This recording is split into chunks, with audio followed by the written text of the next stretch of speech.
আমি রাসেল। বর্তমানে শ্বশুরের অফিসে কাজ করি। পরিবারে আব্বু আম্মু আর একটা ছোট বোন আছে। আর প্রেমা, ও হচ্ছে এই অফিসের বস। তাহলে চলুন প্রেমা আর আমার কাহিনী একটু খুলে বলি। প্রেমার সাথে আমার বিয়ে কিভাবে হলো। সকালে ঘুম থেকে উঠতে দেরি হয়ে গেছে। আজকে অফিসে বসের মেয়ে আসবে। আমি অফিসে চাকরি করি আজ 1 বছর ধরে। বস আমার কাজ দেখে অনেক ভালোবাসে, তাই দেরি হলে সমস্যা হয় না। কিন্তু আজকে আমাকে একটু তাড়াতাড়ি অফিসে যেতে বলছে। সেখানে আজকেও লেট। না জানি আজকে কপালে কি হয়েছে। আমি ওয়াশরুমে ঢুকে ফ্রেশ হয়ে রেডি হয়ে নাস্তার টেবিলের সামনে গিয়ে একটা চেয়ার টেনে বসলাম। তখন আমি রাইসাকে বললাম, ওই আজকে আমাকে সকালে ডাকলি না কেন? আমি কি তোর চাকর নাকি যে প্রতিদিন তোকে ঘুম থেকে উঠিয়ে দেব? একটা বিয়ে করতে পারিস না, তাহলে তোর বউ সবসময় উঠিয়ে দিবে? এই তোর মাথায় বিয়ে ছাড়া আর অন্য কিছু আসে না? না, আমার তোর বিয়ে ছাড়া অন্য কিছু আসে না। তোকে বিয়ে না দেওয়া পর্যন্ত আমি বিয়ে করব না। তুই আমার জীবনটা শেষ করে দিচ্ছিস। আমার বিয়ে হয়ে গেছে, তোর সাথে প্রতিদিন যুদ্ধ করবে কে? আমি তোকে বিয়ে না দেওয়া পর্যন্ত আমি বিয়ে করব না। ঠিক আছে, আমি তাড়াতাড়ি বিয়ে করে তোকে বিয়ে দিয়ে এই বাসা থেকে বের করব। আগে বিয়ে করে দেখা, তারপর আমার কথা বলিস। এই, তোরা কি সারাদিন ঝগড়া করবি? এখনো কি তোরা ছোট আছিস? আমার কি দোষ? তোমার মেয়ে তো আমার সাথে সবসময় ঝগড়া করে। কি? আমি তোর সাথে প্রতিদিন ঝগড়া করি নাকি তুই আমার সাথে করিস? এই, তোরা থামবি? আজকে তোর বাবা বাজার থেকে আসুক, তোদের একটা ব্যবস্থা করতে বলবো।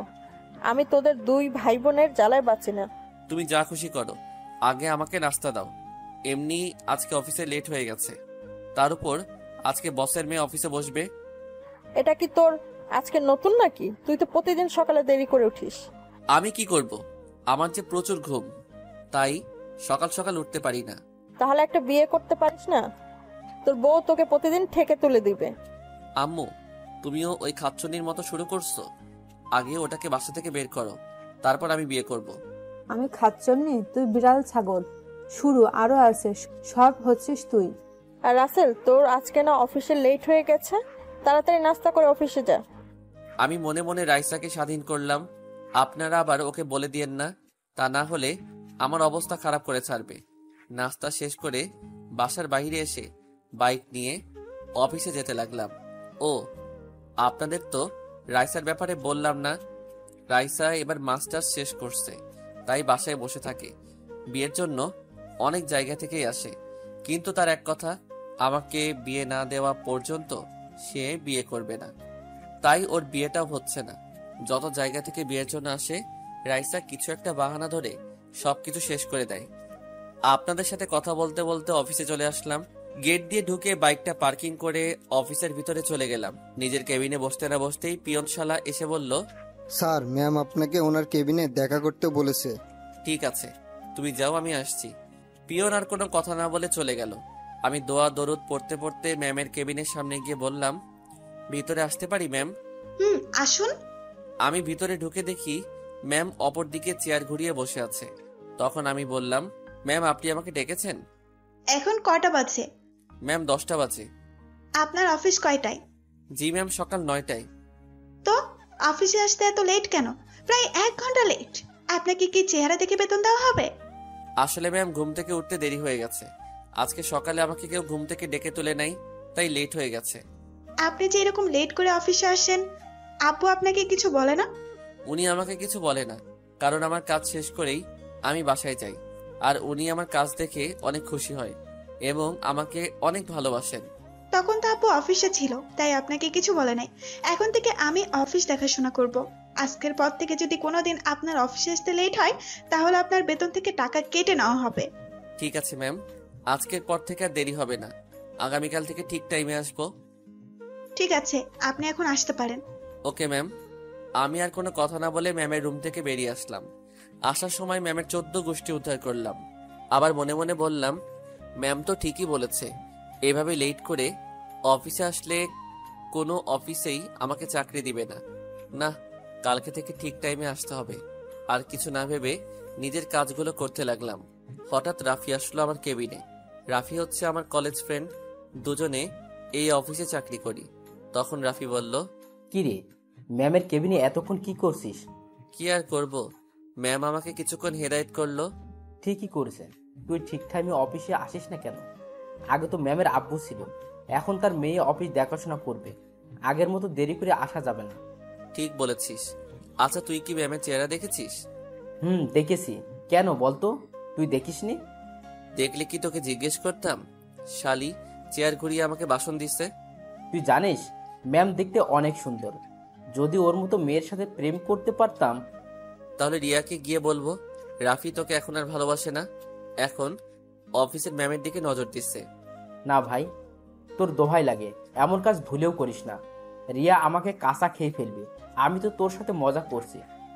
এখন কথা না বলে নিজের কাজ কর গিয়ে। রাফি আর কোনো কথা না বলে তার কেবিনে চলে গেল।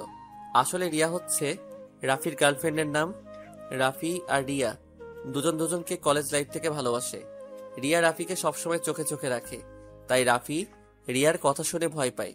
কলেজ লাইফে আমিও অনেক মেয়ের প্রপোজ পেয়েছি, কিন্তু মনের মতো কাউকে পাইনি, তাই কোনো মেয়ের সাথে আজ পর্যন্ত প্রেম করি নাই। কিন্তু কলেজের একটা মেয়ে আমাকে অনেকবার প্রপোজ করছে, কিন্তু আমি রাজি হইনি, কারণ মেয়েটা ছিল বড়লোক বাবার মেয়ে। তার নাম ছিল প্রেমা। তখন আমার বাবা একটা অফিসে চাকরি করত।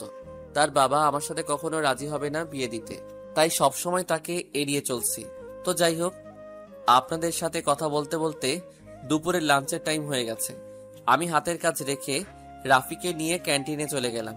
দুজনে খাবার খেয়ে কেবিনে চলে আসলাম। তখন পিয়ন আমার কেবিনে আসলো।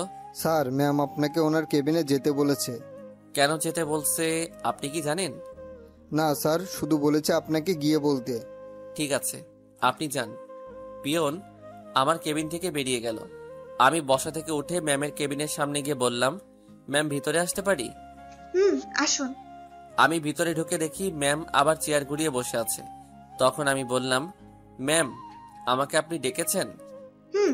ঠেকেছি। আপনি দুপুরে লাঞ্চ করেছেন? জি ম্যাম। খাবার খেয়ে নিজের কেবিনে বসতে বসতেই পিয়ন এসে বলল, আপনি আমাকে ডেকেছেন? ও ঠিক আছে, আপনি এখন আসতে পারেন, এটা বলার জন্য ডেকে পাঠিয়েছি। ও আচ্ছা, তাহলে আমি আসি। হুম। আমি আর কোনো কথা না বলে ম্যামের কেবিন থেকে বেরিয়ে নিজের কেবিনে চলে আসলাম। শালি আমাকে এই কথা বলার জন্য ডেকে পাঠিয়েছে, আমার খাবারগুলো হজম হতে দিল না। আচ্ছা, আমি একটা জিনিস ভেবে পাচ্ছি না, ম্যাম আমাকে ওনার চেহারা দেখায় না কেন? ম্যাম কি লজ্জা পায়? না না, আমি কি ভাবছি?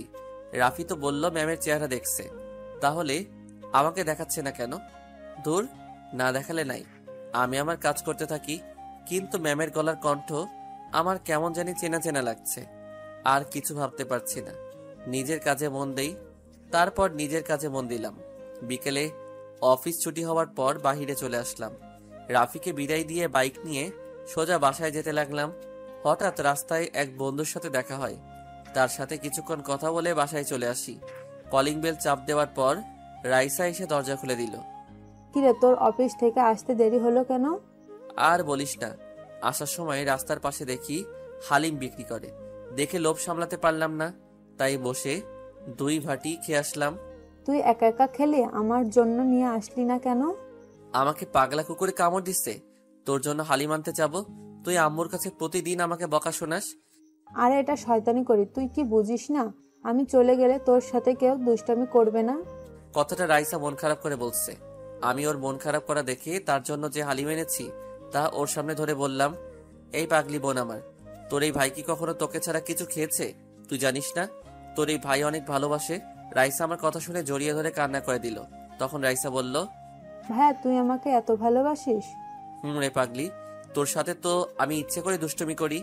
ঠিক আছে, এখন ভিতরে আয়। আর কোনো কথা না বলে ভিতরে ঢুকে নিজের রুমে চলে গেলাম। ওয়াশরুমে ঢুকে ফ্রেশ হয়ে বিছানায় শুয়ে মোবাইল টিপতে লাগলাম। আসলে ওই বন্ধুর সাথে কথা বলে আসার সময় হালিম দেখে লোভ সামলাতে পারি নাই, তাই আমি 2 বাটি খেয়ে রাইসার জন্য 2 বাটি নিয়ে আসলাম। আব্বু আম্মু আবার হালিম খায় না, আমার আর রাইসার হালিম অনেক পছন্দ। তো যাই হোক, রাতে সবার সাথে খাবার খেয়ে রুমে চলে আসলাম। বিছানায় শুয়ে মোবাইল টিপতে গেলে ম্যামের কথাগুলো মনে পড়ে যায়। মোবাইলে অ্যালার্ম দিয়ে রাখলাম, তাই আর মোবাইল না টিপে ঘুমিয়ে পড়লাম। সকালে ঘুম থেকে তাড়াতাড়ি উঠে গেলাম। ঘড়ির দিকে তাকিয়ে দেখি মাত্র 7টা বাজে। এখনো অফিসের টাইম 2 ঘন্টা বাকি আছে। বিছানায় থেকে নেমে ওয়াশরুমে ঢুকে ফ্রেশ হয়ে একটা জামা গায়ে দিয়ে নিচে আসলাম। তখন আব্বু আম্মু এবং রাইসা আমার দিকে কেমন চোখে যেন তাকিয়ে আছে। আমি তো কিছুই বুঝতে পারছি না। তোমরা সবাই আমার দিকে এভাবে তাকিয়ে আছো কেন? আমি কি কোনো এলিয়েন নাকি? বাবা, তোর কিছু হয়েছে? শরীর খারাপ নাকি? এ কথা বললে কেন? আমি তো ঠিকই আছি। মানে আম্মু বলতে চাচ্ছে সূর্য আজকে কোন দিকে উঠেছে। কেন? প্রতিদিন যেদিকে ওঠে আজকেও সেদিকে উঠেছে।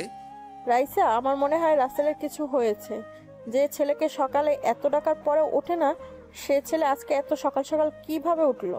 আমি কি সকাল সকাল উঠতে পারি না? সেটা তো আমরা আজ 1 বছর ধরে দেখে আসছি। আরে অফিসের ম্যাম অনেক কড়া। গতকাল আমাকে যে ভাষণ দিছে, তাই সকাল সকাল ঘুম থেকে উঠে গেলাম। ম্যামের আব্বু হলে কোনো সমস্যা ছিল না, কিন্তু বসের মেয়ের অনেক রাগ। এবার ঠিক হয়েছে। এখন দেখ, দেরি করে অফিসে গেলে তোর ম্যামের ঝাড়ি খেতে হবে। ঠিক কি বলছিস? আম্মু নাস্তা কি হয়েছে? এখনো হয়নি? তোরা বসে গল্প কর, আধ ঘন্টার মধ্যে হয়ে যাবে। ঠিক আছে বলে আমি সোফায় গিয়ে বসলাম। তখন রাইসা আমার পাশে বসে বলল, ভাইয়া, তোর ম্যাম দেখতে কেমন রে? আমি এখনো ম্যামের চেহারা দেখি নাই।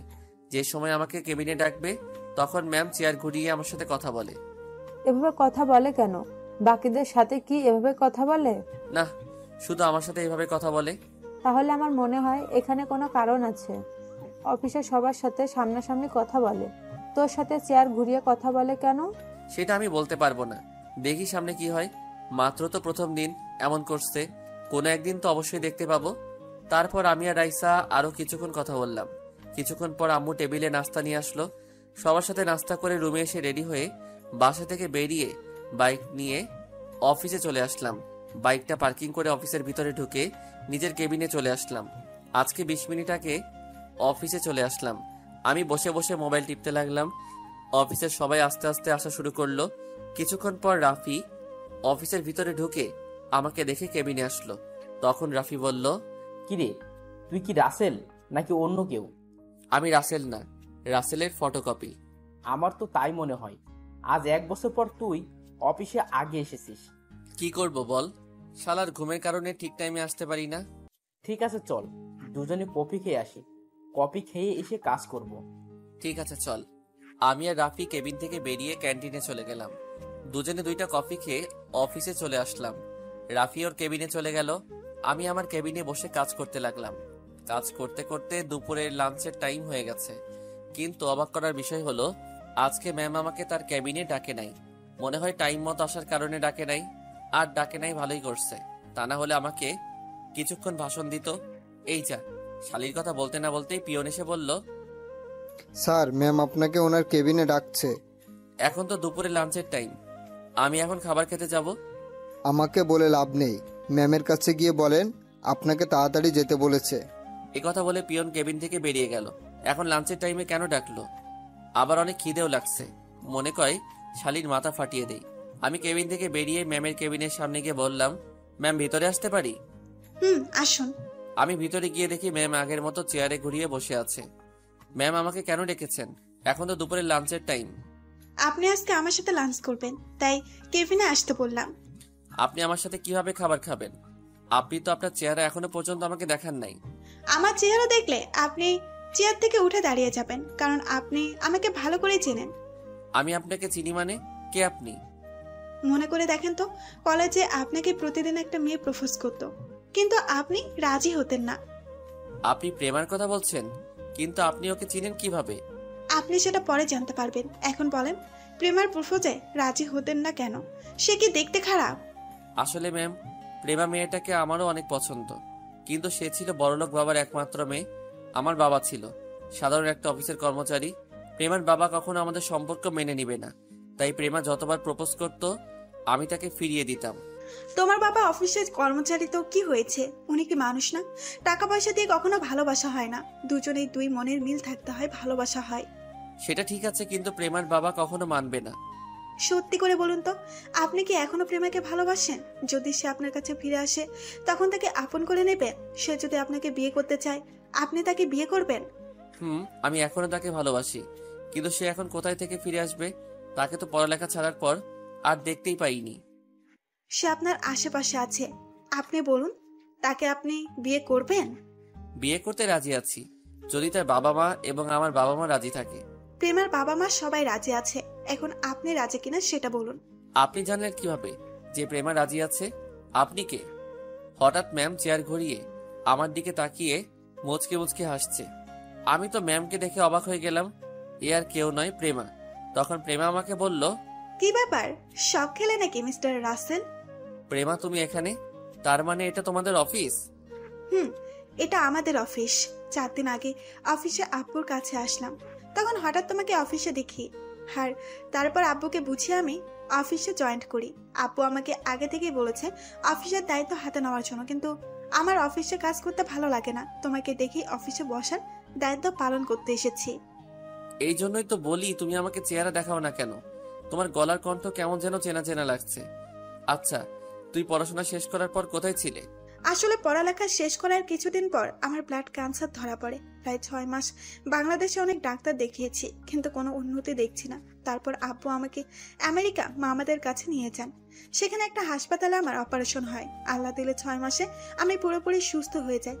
সুস্থ হলে বাংলাদেশে ফিরে আসি। ও রাসেল, তুমি আমাকে একটু ভালোবাসা দিবে? আমি সারা জীবন তোমার আগলে রাখবো, কখনো কষ্ট পেতে দেব না। আমি চেয়ার থেকে উঠে প্রেমাকে পিছন থেকে জড়িয়ে ধরে বললাম, আমিও তোমাকে ভালোবাসি। একমাত্র তোমার কারণে সব মেয়েদের রিজেক্ট করে দিছি। আমি তোমাকে প্রথম দিন কলেজে দেখে পছন্দ করে ফেলি, কিন্তু যখন শুনলাম তুমি বড়লোক বাবার একমাত্র মেয়ে, তখন পিছিয়ে গেলাম। তুমি জানো, আমি আব্বুর কাছে তোমার ব্যাপারে সবকিছু খুলে বলছি। আব্বু তোমার কথায় অনেক খুশি হয়েছে। আব্বু তোমার মতো একটা ছেলেকে খুঁজছে আমার জন্য। তাহলে তো আর কোনো সমস্যা নেই, কিছুদিন পরে তোমাকে বিয়ে করে বাসায় নিয়ে যাব। ঠিক আছে, লাঞ্চের টাইম তো শেষ হয়ে গেছে, তুমি ফ্রেশ হয়ে আসো। আজকে তোমার জন্য নিজ হাতে বিরিয়ানি বানিয়ে নিয়ে আসলাম। ওকে, আমি ফ্রেশ হয়ে আসছি বলে ওয়াশরুমে ঢুকে ফ্রেশ হয়ে আসলাম। প্রেমা আমার সামনে একটা টিফিন বক্স দিল। আমি খুলে দেখি বিরিয়ানি। আমি খেতে শুরু করলাম। হঠাৎ মনে হলো প্রেমা তো এখনো খাবার খায়নি। আসলে পেটের খিদায় প্রেমার কথা ভুলে গেছি। প্রেমার দিকে তাকিয়ে দেখি আমার দিকে তাকিয়ে আছে। আমি কোনো কথা না বলে প্রেমার মুখের সামনে খাবার ধরলাম। প্রেমা কোনো কথা না বলে খেতে লাগলো। ও তার মানে আমার হাতে খাওয়ার জন্য এতক্ষণ মহারানী বসেছিল। প্রেমাকে আমি খাইয়ে দিতে লাগলাম। প্রেমা আমার দিকে তাকিয়ে আছে। এইভাবে আমার দিকে তাকিয়ে আছো কেন? তুমি কি আমার সেই রাসেল যাকে 1000বার প্রপোজ করার পরেও রাজি হলো না? তুমি সবকিছু শুনে তারপরেও কথাটা কিভাবে বলছো? এভাবে সারা জীবন আমাকে খাইয়ে দেবে তো? তোমার কি হাত নেই? আমি তোমাকে খাইয়ে দিতে যাব কেন? তোমার আর খাইয়ে দিতে হবে না, আমার আর খাবো না। ও মা, মহারানী দেখে আবার রাগ করতে জানি। তুমি চাইলে আমি সব সময় তোমাকে খাইয়ে দিব। এই না হলে আমার জামাই। হয়েছে হয়েছে, এখন তাড়াতাড়ি খাও, হাতের কিছু কাজ বাকি আছে। আজকে তোমাকে আর কাজ করতে হবে না, দুজনে মিলে বাইরে ঘুরতে যাব। ঠিক আছে। তারপর দুজনে খাবার খেলাম। প্রেমা আমার থেকে টিফিন বক্সটা নিয়ে ওয়াশরুমে চলে গেল। কিছুক্ষণ পর বেরিয়ে আসলো, হাতে করে 1 গ্লাস পানি নিয়ে আসলো। আমার হাতটা ধুয়ে দিল। তারপর প্রেমার ওড়না দিয়ে মুখ মুছে দিল। তারপর কিছুক্ষণ রেস্ট নিয়ে প্রেমা আর আমি অফিস থেকে বেরিয়ে বাইক নিয়ে ঘুরতে গেলাম। প্রেমা আমাকে পিছন থেকে জড়িয়ে ধরে আছে। রাত 9টার সময় বাসায় ফিরে আসলাম। প্রেমাকে তাদের বাসার সামনে নামিয়ে দিয়ে আমার বাসায় চলে আসলাম। দেখতে দেখতে আমাদের বিয়েটা হয়ে গেল। 2 ফ্যামিলি মিলে আমাদের বিয়ের দিন তারিখ ঠিক করলো। তারপর বিয়েটা হয়ে গেল। বিয়ের 1 মাস পর থেকে প্রেমা অফিসে বসে। এতে আব্বু আম্মু কিছু বলে না। তারা চায় আমি আর প্রেমা মিলে অফিসটা চালাই। এরপর থেকে প্রেমা অফিসে বসের দায়িত্ব পালন করে, কিন্তু তার সব কাজ আমার হাতে করায়। প্রেমা সারাদিন অফিসে বসে ছোট বাচ্চাদের মতো কার্টুন দেখে। এই ছিল অতীতের কাহিনী। এবার বর্তমানে আসা যাক। প্রেমার কেবিন থেকে বেরিয়ে আসতেই কারোর সাথে ধাক্কা খেলাম, কিন্তু আমি পড়ি নাই। যে আমার সাথে ধাক্কা খেয়েছে সে পড়ে গেছে। নিচের দিকে তাকিয়ে দেখি একটা মেয়ে, কিন্তু তাকে কখনো এই অফিসে দেখি নাই। তখন মেয়েটি উঠে এসে আমাকে একটা থাপ্পড় মেরে দিল। তারপর বলতে লাগলো, তার বাচ্চা, দেখে চলতে পারিস না? দেখে তো মনে হচ্ছে এই অফিসে কাজ করিস। আমি ইচ্ছে করে আপনাকে ধাক্কা দেই নাই। আর একটা কথা, আমার মা বাবাকে গালি দিয়ে কথা বলবেন না। যদি গালি দেই তাহলে তুই কি করবি? তুই জানিস আমি চাইলে প্রেমাকে বলে তোকে এই অফিস থেকে বের করে দিতে পারি। আপনি বলে দেখতে পারেন, কোনো লাভ হবে না। আর একটা কথা, আপনি শুধু মেয়ে মানুষ দেখে আজকে বেঁচে গেছেন। তা না হলে আমার থাপ্পড়ের প্রতিশোধ আমি নিয়ে ছাড়তাম। তুই বেশি বেড়ে গেছিস। দাঁড়া, তোর চাকরি এখানে আমি খেয়ে দিচ্ছি এক্ষুনি। বলে মেয়েটা প্রেমার কেবিনে চলে গেল। আমি দাঁড়িয়ে না থেকে নিজের কেবিনে চলে আসলাম। একটা ফাইলের কাজ করতে আসি, হঠাৎ প্রেমা ফোন দিয়ে বলল তার কেবিনে একটু যেতে। আমি কেবিন থেকে বেরিয়ে সোজা প্রেমার কেবিনে ঢুকে গেলাম। ওই মেয়েটা আমাকে দেখে বলল, দেখছিস প্রেমা, কি অসভ্য ছেলে, তোর কেবিনে ঢুকতে অনুমতি নিয়ে আসলো না। আমি তোর কেবিনে আসার সময় এই ছেলেটা আমাকে ধাক্কা দিয়ে ফেলে দিছে। প্রেমা, আমি ইচ্ছে করে ওকে ধাক্কা দিয়ে ফেলে দেই নাই। তোমার কেবিন থেকে বেরিয়ে যেতেই ওনার সাথে ধাক্কা লাগে, তারপর উনি পড়ে যায়। তারপর আমার মা বাবাকে গালি দিছে এবং আমার গালে একটা থাপ্পড় মারছে। প্রেমা চেয়ার থেকে উঠে ওই মেয়েটার 2 গালে 2টা থাপ্পড় মেরে দিল। ওই মেয়েটা গালে হাত দিয়ে বলল, প্রেমা, তুই আমার বান্ধবী হয়ে ওই ছেলের কথায় আমার গায়ে হাত তুললি? তোর সাহস কি করে হলো ওর গায়ে হাত তোলার, আবার ওর আব্বু আম্মুকে গালি দেওয়ার? তুই জানিস ওকে? কে ও, যার জন্য আমার গায়ে হাত তুললি? ও আমার স্বামী, আর তুই ওর গায়ে হাত তুলছিস, আমার শ্বশুর শাশুড়িকে গালি দিচ্ছিস। আমি রাসেলের সম্বন্ধে ভালো করে জানি, ও কোনো মেয়েকে ধাক্কাতে দূরের কথা কোনো মেয়ের গায়ে হাত তুলবে না। তুই শুধু আমার বান্ধবী দেখে আর কিছু করলাম না, তা না হলে উচিত শিক্ষা দিয়ে ছেড়ে দিতাম। সরি প্রেমা, আমি বুঝতে পারি নাই ও যে তোর স্বামী। আমি যদি তোর স্বামীকে আগে দেখতাম তাহলে এমনটা হতো না। তুই আমাকে মাফ করে দে। আমার কাছে মাপ না চেয়ে রাসেলের কাছে যা, ও যদি তোকে ক্ষমা করে তাহলে আমিও তোকে মাফ করে দিব। আপনি আমাকে ক্ষমা করে দেন, আমি আপনাকে চিনতে পারি না। আমি তোমাকে ক্ষমা করে দিছি, ভবিষ্যতে এমন কাজ আর কারোর সাথে করবেন না, তা না হলে তোমাকে পস্তাতে হবে, কথা মনে রাখিস। এই বলে আমি নিজের কেবিনে চলে আসলাম। তারপর বিকেলে অফিস ছুটির পর গাড়ি নিয়ে প্রেমার জন্য অপেক্ষা করতে লাগলাম। কিছুক্ষণ পর প্রেমা অফিস থেকে বেরিয়ে আসলো। প্রেমা এসে আমার সাথে সামনের সিটে বসলো। তখন প্রেমা বলল, কি ব্যাপার, তুমি আমাকে নিয়ে আসলে না কেন? আমি মনে করছি ওই মেয়েটা তোমার কেবিনে, তাই আর যাইনি। আচ্ছা, মেয়েটাকে? ও হচ্ছে নদী, আমার সাথে হাই স্কুল লাইফ পর্যন্ত পড়ছে। আমরা দুইজন বান্ধবী। এসএসসি পাস করার পর তার আব্বু ওকে বাহিরের রাষ্ট্রে পাঠিয়ে দেয়। তারপর পড়ালেখা শেষ করে দেশে এসে তাদের নিজেদের অফিস দেখাশোনা করে। ও, তাহলে ও আমাকে দেখে নাই, তোমার সাথে যোগাযোগ ছিল না? যোগাযোগ থাকলে কি আজকের এই ঘটনা ঘটতো? তাও ঠিক বলছো। তারপর আমি আর প্রেমা কথা বলতে বলতে বাসায় চলে আসলাম। আপনাদের একটা কথা বলে রাখি, প্রেমা বাসায় আসলে আব্বু আম্মু সেবা যত্ন করা শুরু করে। বাসায় এসে কলিং বেল চাপ দিলাম। কিছুক্ষণ পর আম্মু এসে দরজা খুলে দিল। আমাদের দেখে আম্মু বলল, কিরে তোরা এসেছিস? আম্মু, আম্মু তুমি দুপুরে ওষুধ ঠিক মতো খেয়েছো? খেয়েছি, আর আল্লাহ দিলে আমি এখন ভালো আছি। আমাকে নিয়ে তোর চিন্তা করতে হবে না। ঠিক আছে, এখন বলো আব্বু কোথায়? তোর আব্বু রুমে বসে কফি খাচ্ছে আর পেপার পড়ছে। ঠিক আছে রাসেল, তুমি রুমে যাও, আমি আব্বুকে দেখে আসছি। ঠিক আছে যাও। আমি আর কোনো কথা না বলে রুমে চলে আসলাম। প্রেমা আব্বুর রুমে চলে গেল। এবার দেখছেন প্রেমা বাসায় আসলে কি করে। আমি ওয়াশরুমে ঢুকে ফ্রেশ হয়ে বিছানায় শুয়ে মোবাইল টিপতে লাগলাম। রাতে সবার সাথে খাবার খেয়ে আমি রুমে চলে আসলাম।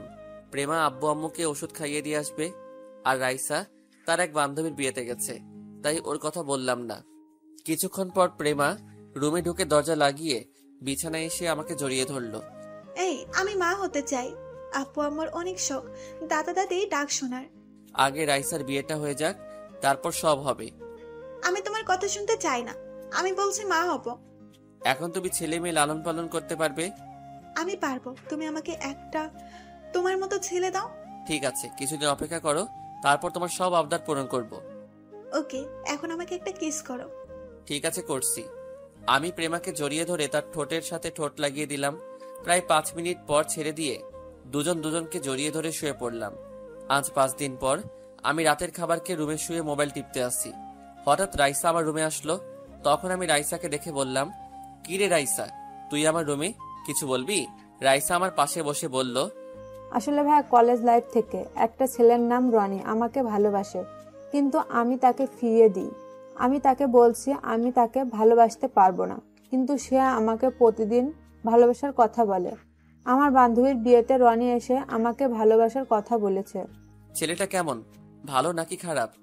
ভাইয়া ছেলেটা অনেক ভালো, আমার সাথে কখনো খারাপ কিছু করে নাই, শুধু ভালোবাসার কথা বলে। তোর কি রনিকে পছন্দ হয়? ছেলেটাকে পছন্দ হয়, কিন্তু আমি ভালোবাসা বিশ্বাস করি না। আমি ওকে বলছি আমার বাসায় বিয়ের প্রস্তাব নিয়ে আসতে। তখন সে কি বলেছে?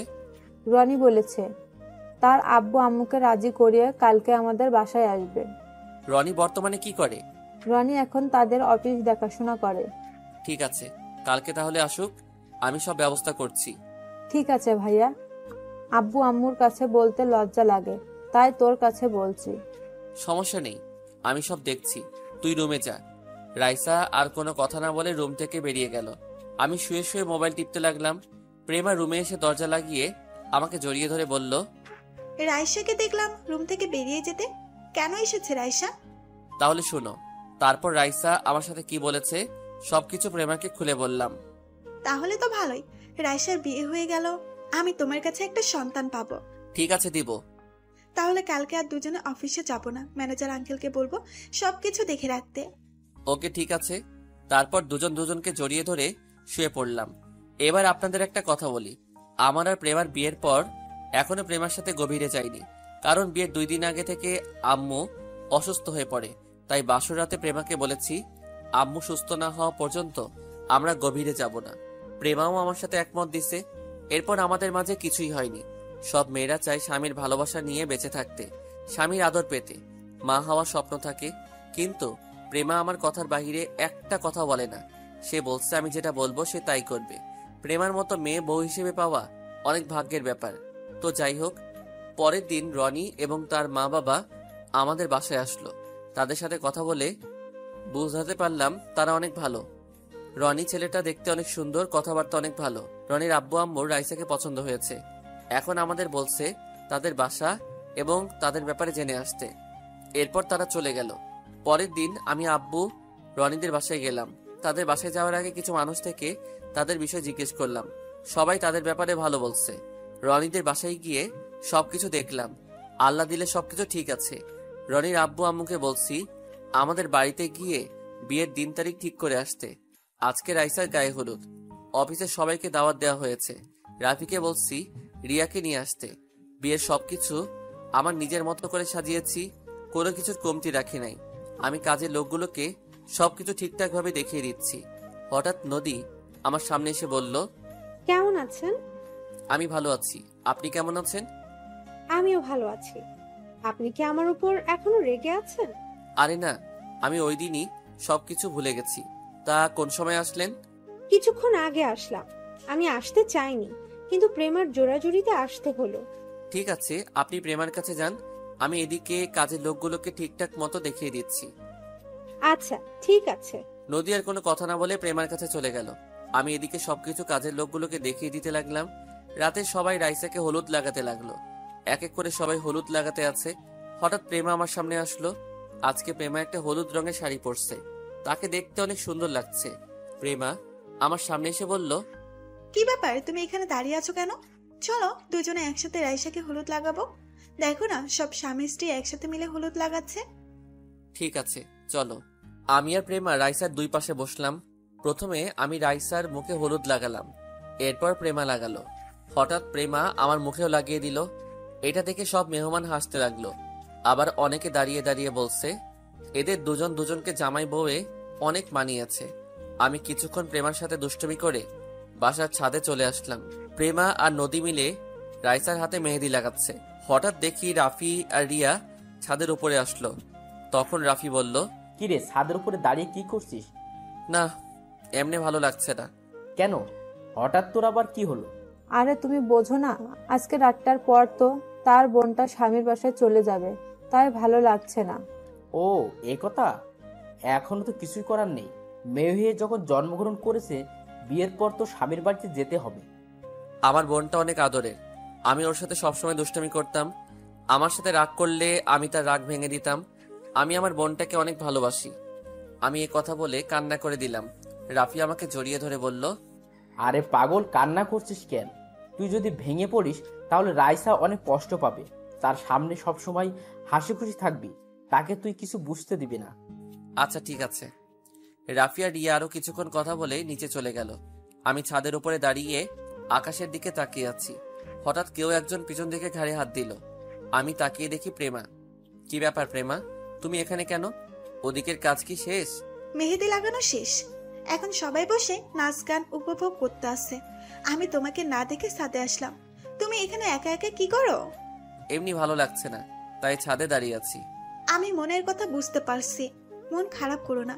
সব মেয়েকে বিয়ের পর স্বামীর বাড়িতে যেতে হবে, এটা দুনিয়ার নিয়ম। প্রেমা আমাকে একটু জড়িয়ে ধরে থাকবে কিছুক্ষণ? এটা আবার বলতে হবে নাকি? এই বলে প্রেমা আমাকে শক্ত করে জড়িয়ে ধরলো। আমিও প্রেমাকে শক্ত করে জড়িয়ে ধরলাম। দুজনে কিছুক্ষণ এভাবে থেকে নিচে চলে আসলাম। প্রেমা আমাকে খাবার খেয়ে আসতে বলছে। আমি খাবো না বলে রুমে চলে আসলাম। প্রেমা কোনো কথা না বলে নিচে চলে গেল। আমি রুমে এসে ফ্রেশ হয়ে বিছানায় শুয়ে পড়লাম। কিছুক্ষণ পর প্রেমা রুমে আসলো, হাতে 1 প্লেট খাবার নিয়ে এসেছে।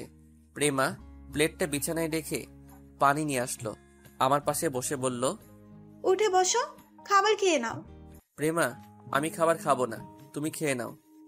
সারাদিন কাজে বিজি ছিলাম, খাওয়া দাওয়া ঠিক মতো করো নাই, এখন উঠো বলছি, আমি নিজের হাতে খাইয়ে দিচ্ছি। প্রেমার জোড়াজড়িতে উঠে বসলাম। প্রেমা আমাকে নিজের হাতে খাইয়ে দিতে লাগলো। প্রেমার চেহারা দেখে বোঝা যাচ্ছে প্রেমাও এখনো খায়নি। আমি পানি দিয়ে হাতটা ধুয়ে প্রেমার হাত থেকে প্লেটটা নিয়ে প্রেমার মুখের সামনে খাবার ধরলাম। প্রেমার সাথে সাথে কান্না করে দিল। রাসেল, আমার জীবনে এত ভালোবাসা সারা জীবন থাকবে? থাকবে। আমি তোমাকে ছেড়ে কখনো যাব না, মরার আগ পর্যন্ত তোমার পাশে থাকবো। আমার কেমন জানি ভয় লাগছে, আমি না তোমাকে হারিয়ে ফেলি।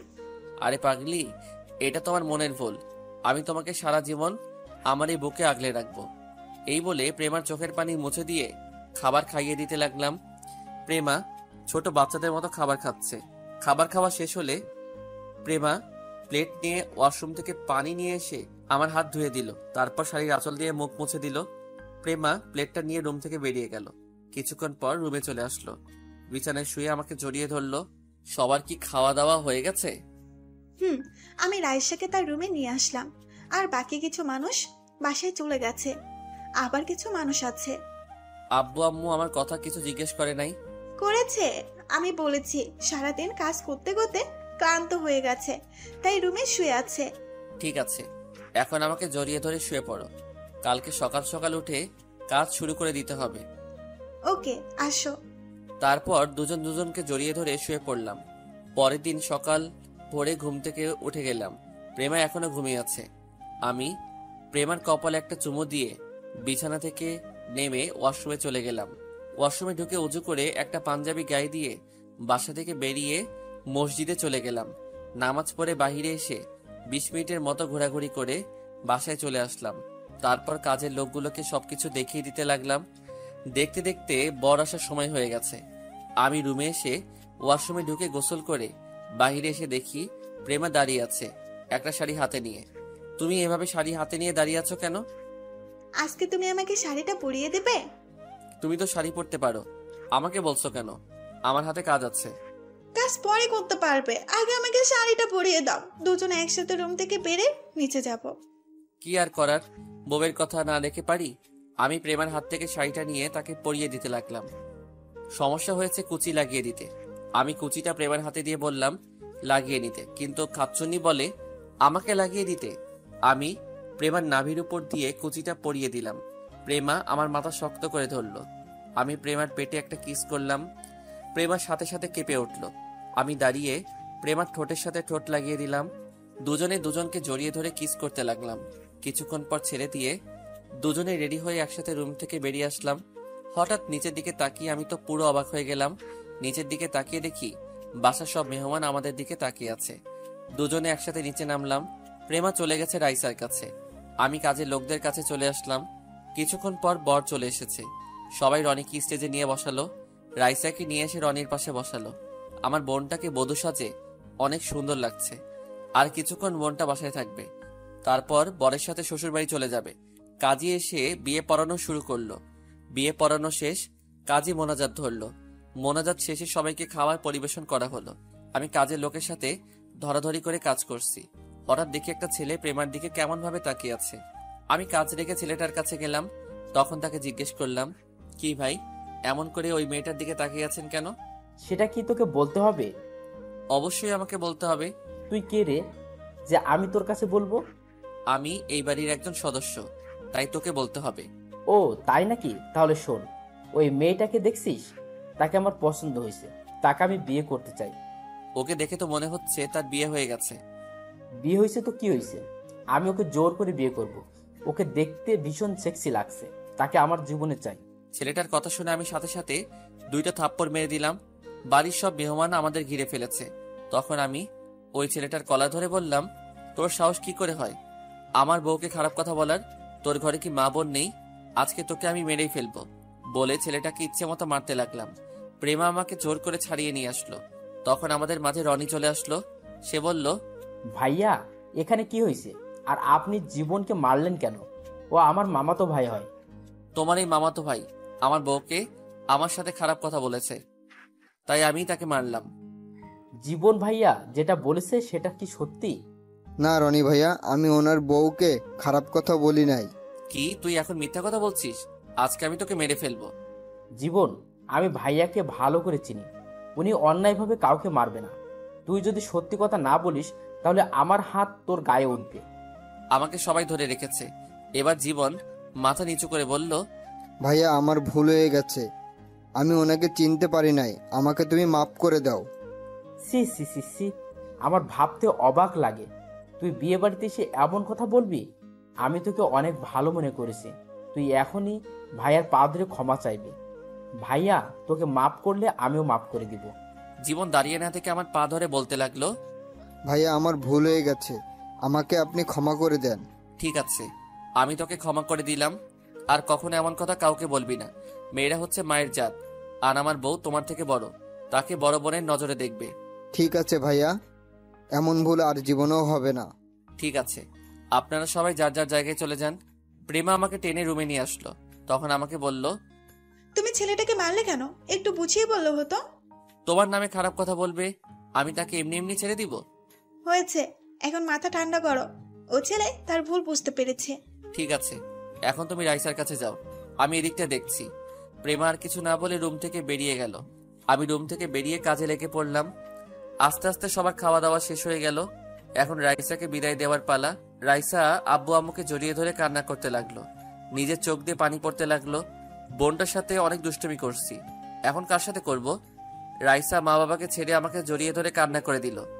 আমি রনির হাতে রাইসাকে তুলে দিয়ে বললাম, রনি, আমার বোনটাকে তোমার হাতে তুলে দিলাম। ওর চোখে কখনো অশ্রু ঝরতে দেই নাই। তুমি আমার বোনটার খেয়াল রেখো, তাকে কখনো কষ্ট দিও না। আপনি কোনো চিন্তা করবেন না ভাইয়া, আমি রাইসাকে কখনো কষ্ট পেতে দিব না। আরো কিছু কথা বলে রাইসাকে গাড়িতে উঠিয়ে দিলাম। বোনটাকে তুলে দিতে অনেক কষ্ট হচ্ছে। আস্তে আস্তে সবাইকে বিদায় দিয়ে দিলাম। আমি রুমের ভিতরে ঢুকে শুয়ে শুয়ে রাইসার জন্য কান্না করতে লাগলাম। কিছুক্ষণ পর প্রেমা রুমে আসলো, আমার পাশে বসে বলল, হেই, তুমি কান্না করছো কেন? রাইসার জন্য অনেক খারাপ লাগছে। কান্না করো না, এখন শুধু ওর জন্য দোয়া করো, আল্লাহ যেন ওর সংসার জীবনে সুখী রাখে। প্রেমা আরো কিছুক্ষণ কথা বলে আব্বু আম্মু রুমে চলে গেল। আমি বিছানায় শুয়ে পড়লাম। দেখতে দেখতে 1টা মাস চলে গেল। আল্লাহর রহমতে আমার বোনটা অনেক সুখী আছে। আর এর ভিতরে প্রেমাকে স্বামীর অধিকার দিয়েছি। সুন্দরভাবে চলছে আমাদের সংসার। এখন নদীর সাথে ভালো বন্ধুত্ব হয়ে গেছে। প্রেমা এখন আর অফিসে বসে কার্টুন দেখে না, আগের মতো অফিসের কাজে মন দিচ্ছে। দুজনে মিলে অফিসটা সুন্দরভাবে চালিয়ে যাচ্ছি। নিজের কেবিনে বসে কাজ করতে আসি। হঠাৎ প্রেমা ফোন দিয়ে বলল তার কেবিনে যেতে। আমি আমার কেবিন থেকে বেরিয়ে প্রেমার কেবিনে গেলাম। একটা চেয়ারে বসে বললাম, বলো, কেন ডেকেছ? তুমি তো জানো আমাদের একটা ডিল হতে যাচ্ছে ফারহান কোম্পানির সাথে। এখন ওটার কাজ কতটুকু আগানো, এই ডিলটা পেয়ে আমাদের কোম্পানি আরো উপরে উঠে যাবে। মোটামুটি কাজ প্রায় শেষের দিকে। তুমি দেখো, এই ডিলটা আমরা পাবোই। তাই যেন হয়। চলো দুজনে খাবার খেয়ে নেই, দুপুরে লাঞ্চের টাইম তো হয়ে গেছে। ঠিক আছে, আমি ফ্রেশ হয়ে আসছি বলে আমি ওয়াশরুমে ঢুকে ফ্রেশ হয়ে আসলাম। প্রেমা একটা প্লেটে খাবার দিল। আমি প্লেটটা হাতে নিয়ে প্রেমাকে খাইয়ে দিচ্ছি। এটা আজকে নতুন না, এখন প্রতিদিন আমি প্রেমাকে নিজের হাতে খাইয়ে দেই। খাওয়া দাওয়া শেষ করে প্রেমার সাথে কিছুক্ষণ কথা বলে নিজের কেবিনে চলে আসলাম। দেখতে দেখতে সেই দিনটা চলে এসেছে। আমি আর প্রেমা সব কাগজপত্র নিয়ে ফারহান কোম্পানিতে গেলাম। অনেক বড় বড় কোম্পানির মালিক এসেছে এই ডিলটার জন্য। সবাই সবার মতো উপস্থাপন করতে লাগলো। আসলে ফারহান হচ্ছে এই কোম্পানির ছেলের নাম। ফারহান ছেলেটা দেখতে অনেক হ্যান্ডসাম, যে কোনো মেয়ে তাকে দেখলে প্রেমে পড়ে যাবে। তো যাই হোক, সবার শেষে আমি দাঁড়িয়ে উপস্থাপন করতে লাগলাম। আমার উপস্থাপনা শেষে ফারহান হাততালি দিয়ে বলল, আমি আমাদের এই ডিলটা প্রেমা অফ কোম্পানিকে দিতে চাই। ওনাদের উপস্থাপনা আমার অনেক ভালো লেগেছে। ডিলটা পেয়ে আমি আর প্রেমা অনেক খুশি হয়েছি। ফারহান হলরুম থেকে বেরিয়ে যেতেই আমাদের বলেছে তার কেবিনে যেতে। আমি আর প্রেমা ফারহানের কেবিনে অনুমতি নিয়ে ঢুকলাম। দুজনে দুইটা চেয়ার টেনে বসলাম। আপনার উপস্থাপনা আমার অনেক ভালো লেগেছে। আমি চাই আপনারা নিজের মতো করে কাজটা করবেন। জি অবশ্যই। তারপর ফারহান আমাদের হাতে ডিলটা তুলে দিল। আমরা ফারহানের কেবিন থেকে বেরিয়ে অফিসের বাইরে চলে আসলাম। গাড়ি নিয়ে নিজেদের অফিসে যেতে লাগলাম। তখন প্রেমা বলল, আমাদের কোম্পানিটা এখন বাংলাদেশের টপে উঠে যাবে। ঠিক বলছো, এতদিনের পরিশ্রম বৃথা যায়নি। কথা বলতে বলতে অফিসে চলে আসলাম। দেখতে দেখতে আরো 2টা মাস চলে গেল। আমাদের কোম্পানিটা এখন বাংলাদেশের টপের মধ্যে একটা। এসবই হয়েছে আমার প্রেমার জন্য। আপনাদের আগে একটা কথা বলে রাখি, আমি বাস্তবে অফিসের কাজের সম্পর্কে তেমন জানি না। হয়তো ভুল হতে পারে। আমি পড়ালেখা বেশি করি নাই, সেটা আপনারা ক্ষমার দৃষ্টিতে দেখবেন। ধন্যবাদ সবাইকে। এবার গল্পে ফেরা যাক। আমার আর প্রেমার ভালোবাসা আগের মতো আছে। রাতে শুয়ে শুয়ে মোবাইল টিপতে আসি।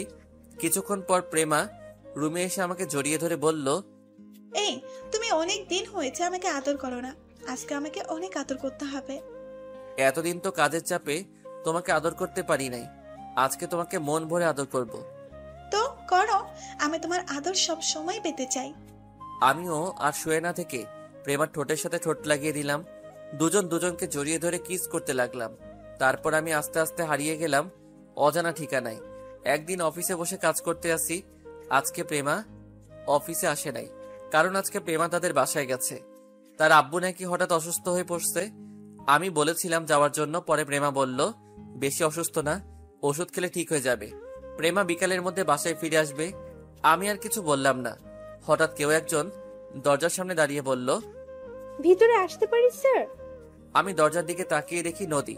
তখন আমি বললাম, আরে আসো। তা হঠাৎ আজকে অফিসে আসলে যে? অফিসের সামনে দিয়ে যাচ্ছিলাম, তখন ভাবলাম প্রেমা আর আপনার সাথে দেখা করে যায়, কিন্তু প্রেমাকে তো দেখছি না। ওর আব্বু হঠাৎ অসুস্থ হয়ে পড়ে, তাই প্রেমা তার বাবাকে দেখতে গেছে। এই জন্য আজকে অফিসে আসে নাই। ও আচ্ছা, আপনার হাতে কি তেমন কাজ আছে? না, তেমন কোনো কাজ নেই। কেন বলো তো? তাহলে চলুন দুজনে আজকে বাহির থেকে কফি খেয়ে আসি। সেটা মন্দ না, ঠিক আছে চলো। আমি আর নদী অফিস থেকে বেরিয়ে আমার গাড়ি করে একটা কফি শপে চলে গেলাম। গাড়ি পার্কিং করে আমি আর নদী কফি শপে ঢুকলাম। দুজনে একটা টেবিলে গিয়ে বসলাম। ওয়েটারকে বললাম 2টা কফি দিতে। কিছুক্ষণ পর ওয়েটার কফি দিয়ে গেল। আমি আর নদী কফি খাচ্ছি। হঠাৎ একটা টেবিলে চোখ পড়তেই আমি পুরো অবাক হয়ে গেলাম। এ আমি কাকে দেখছি? নিজের চোখকে বিশ্বাস করতে পারছি না। এ আর কেউ না, প্রেমা। দেখি ফারহান কোম্পানির ফারহানের সাথে বসে কফি খাচ্ছে, আর দুজনে হেসে হেসে কথা বলছে। নদী এখনো দেখে নাই। আমি আর নদী কফিকে বাইরে চলে আসলাম। নদীকে বিদায় দিয়ে অফিসে চলে আসলাম। নিজের কেবিনে মনমরা হয়ে বসে আছি। হঠাৎ রাফি আমার কেবিনে আসলো। একটা চেয়ারে বসে বসে বলল, কিরে, তোকে কেমন মন ভরা লাগছে? কি হয়েছে তোর? আজকে নিজের চোখে যেটা দেখলাম সেটা আমি কখনো প্রেমার কাছে থেকে আশা করি নাই। কি হয়েছে আমাকে একটু বলতো। আজকে প্রেমার বান্ধবী নদীকে নিয়ে একটা কফি শপে কফি খাচ্ছিলাম। তখন একটা টেবিলে দেখি প্রেমা আর ফারহান দুজনে বসে কফি খাচ্ছে আর হেসে হেসে কথা বলছে। তুই কোন ফারহানের কথা বলছিস? আরে, আগে আমাদের যে ডিলটা দিয়েছে ফারহান কোম্পানির মালিক, ফারহানকে দেখলাম। তার মানে কি প্রেমা আর ফারহানের ভিতরে কিছু চলছে? ফারহান ছেলেটা দেখতে অনেক সুন্দর। প্রেমা কি তার সুন্দর চেহারার প্রেমে পড়ে গেছে? আমার মনে হয় তোর কথা ভুল হচ্ছে। আর প্রেমাকে দেখে মনে হয় না অন্য ছেলের সাথে প্রেম করবে। তুই একটাবার প্রেমার সাথে কথা বলে দেখ। তুই ঠিকই বলছিস, আমি ওর সাথে এ ব্যাপারে কথা বলবো। ঠিক আছে, মন খারাপ করিস না, এখন কাজ কর। আমি নিজের কাজ করি গিয়ে। ঠিক আছে যা। রাফি আর কোনো কথা না বলে চলে গেল। আমি মোবাইলটা হাতে নিয়ে প্রেমাকে ফোন দিলাম। বলো। তুমি এখন কোথায় আছো? আমি তো বাসায় যাচ্ছি। কেন বলো তো? তোমার আব্বুর কাছে অনেকক্ষণ আগে ফোন দিয়েছি। আব্বু বলছে তুমি নাকি বাসায় চলে গেছো। তাহলে এত দেরি কেন? আসলে তুমি কিছু মনে করো না, বাসায় যাবার সময় হঠাৎ ফারহানের সাথে রাস্তায় দেখা। ফারহানের চোরাচুরিতে এক কফি খেয়ে আসতে লেট হয়ে গেছে। আমাকে তো ফোন করে বলতে পারতে। আমি তো মনে করছি বেশি সময় লাগবে না, কিন্তু কথা বলতে বলতে অনেক দেরি হয়ে গেছে, আর কথা না বলতে থাকলে পারছি না। ওর কারণে আমাদের কোম্পানিটা অত উপরে উঠছে। আচ্ছা ঠিক আছে, এখন বাসায় যাও বলে ফোনটা কেটে দিলাম। আমি মনে মনে বললাম, প্রেমা তো ঠিক কথাই বলেছে, ফারহানের কারণে আমাদের কোম্পানিটা এত উপরে উঠেছে। আমি আর কিছু না ভেবে কাজে মন দিলাম। বিকেলে অফিস থেকে বাসায় গিয়ে কলিং বেল চাপ দিলাম। প্রেমা এসে দরজা খুলে দিল। তুমি এসেছো, যাও রুমে গিয়ে ফ্রেশ হয়ে নাও। ঠিক আছে। আমি আর কোনো কথা না বলে রুমে চলে আসলাম। ওয়াশরুমে ঢুকে ফ্রেশ হয়ে বিছানায় শুয়ে মোবাইল টিপতে লাগলাম। কিছুক্ষণ পর প্রেমা রুমে আসলো, হাতে 2টা কফি নিয়ে।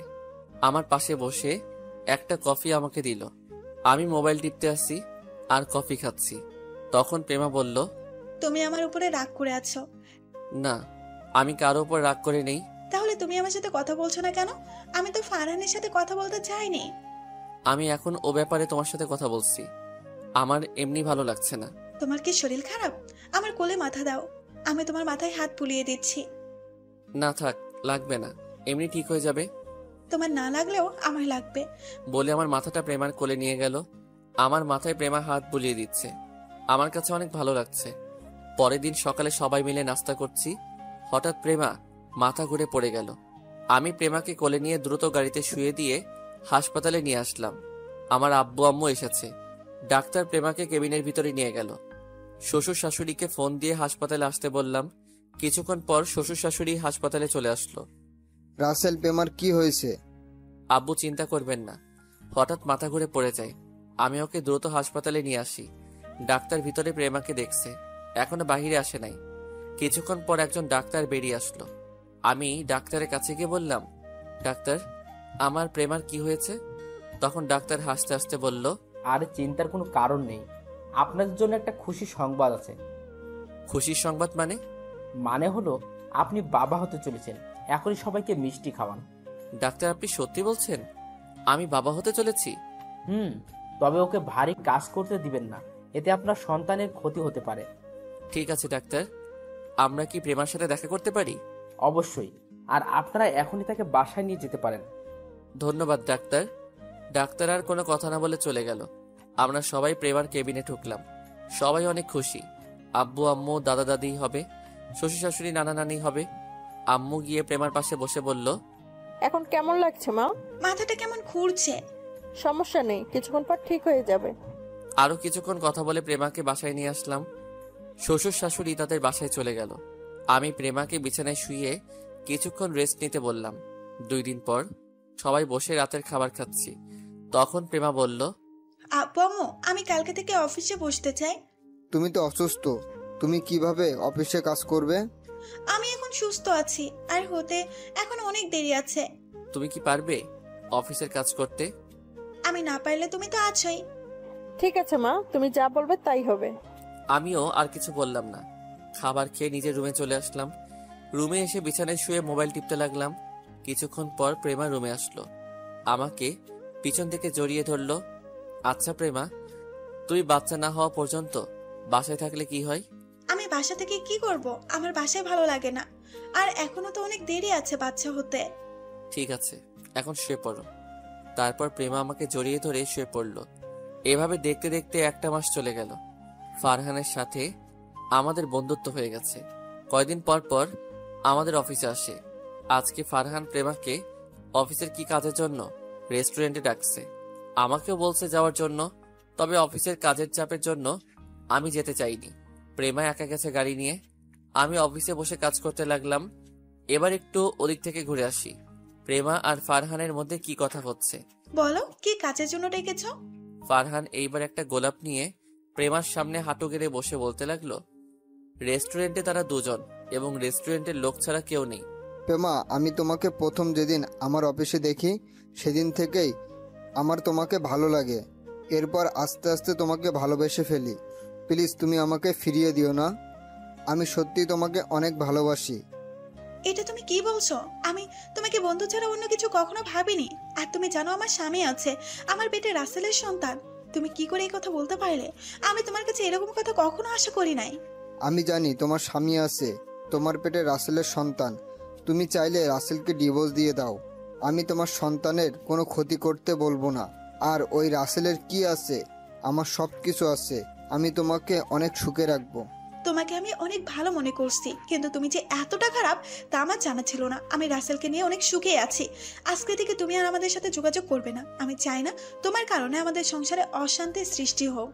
তুমি কি জানো তুমি অফিসে না থাকলে তোমার স্বামী অফিসে কি করে? তোমার স্বামী তোমার বান্ধবীদের সাথে প্রেম করে। এটা আমি কখনো বিশ্বাস করি না। রাসেলকে আমি ভালো করে চিনি, সে এরকম কাজ কখনো করবে না। আমি জানতাম তোমার বিশ্বাস হবে না। ঠিক আছে, আমার সাথে তোমার অফিসে চলো, তারপর দেখবে তোমার স্বামী অফিসে বসে কি করে। আমার স্বামীর উপর অনেক বিশ্বাস আছে। ঠিক আছে, তুমি যখন বলছো তাহলে চলো। তারপর প্রেমা আর ফারহান অফিসে আসতে লাগলো, আর এদিকে আমি অফিসে বসে কাজ করতে আসি।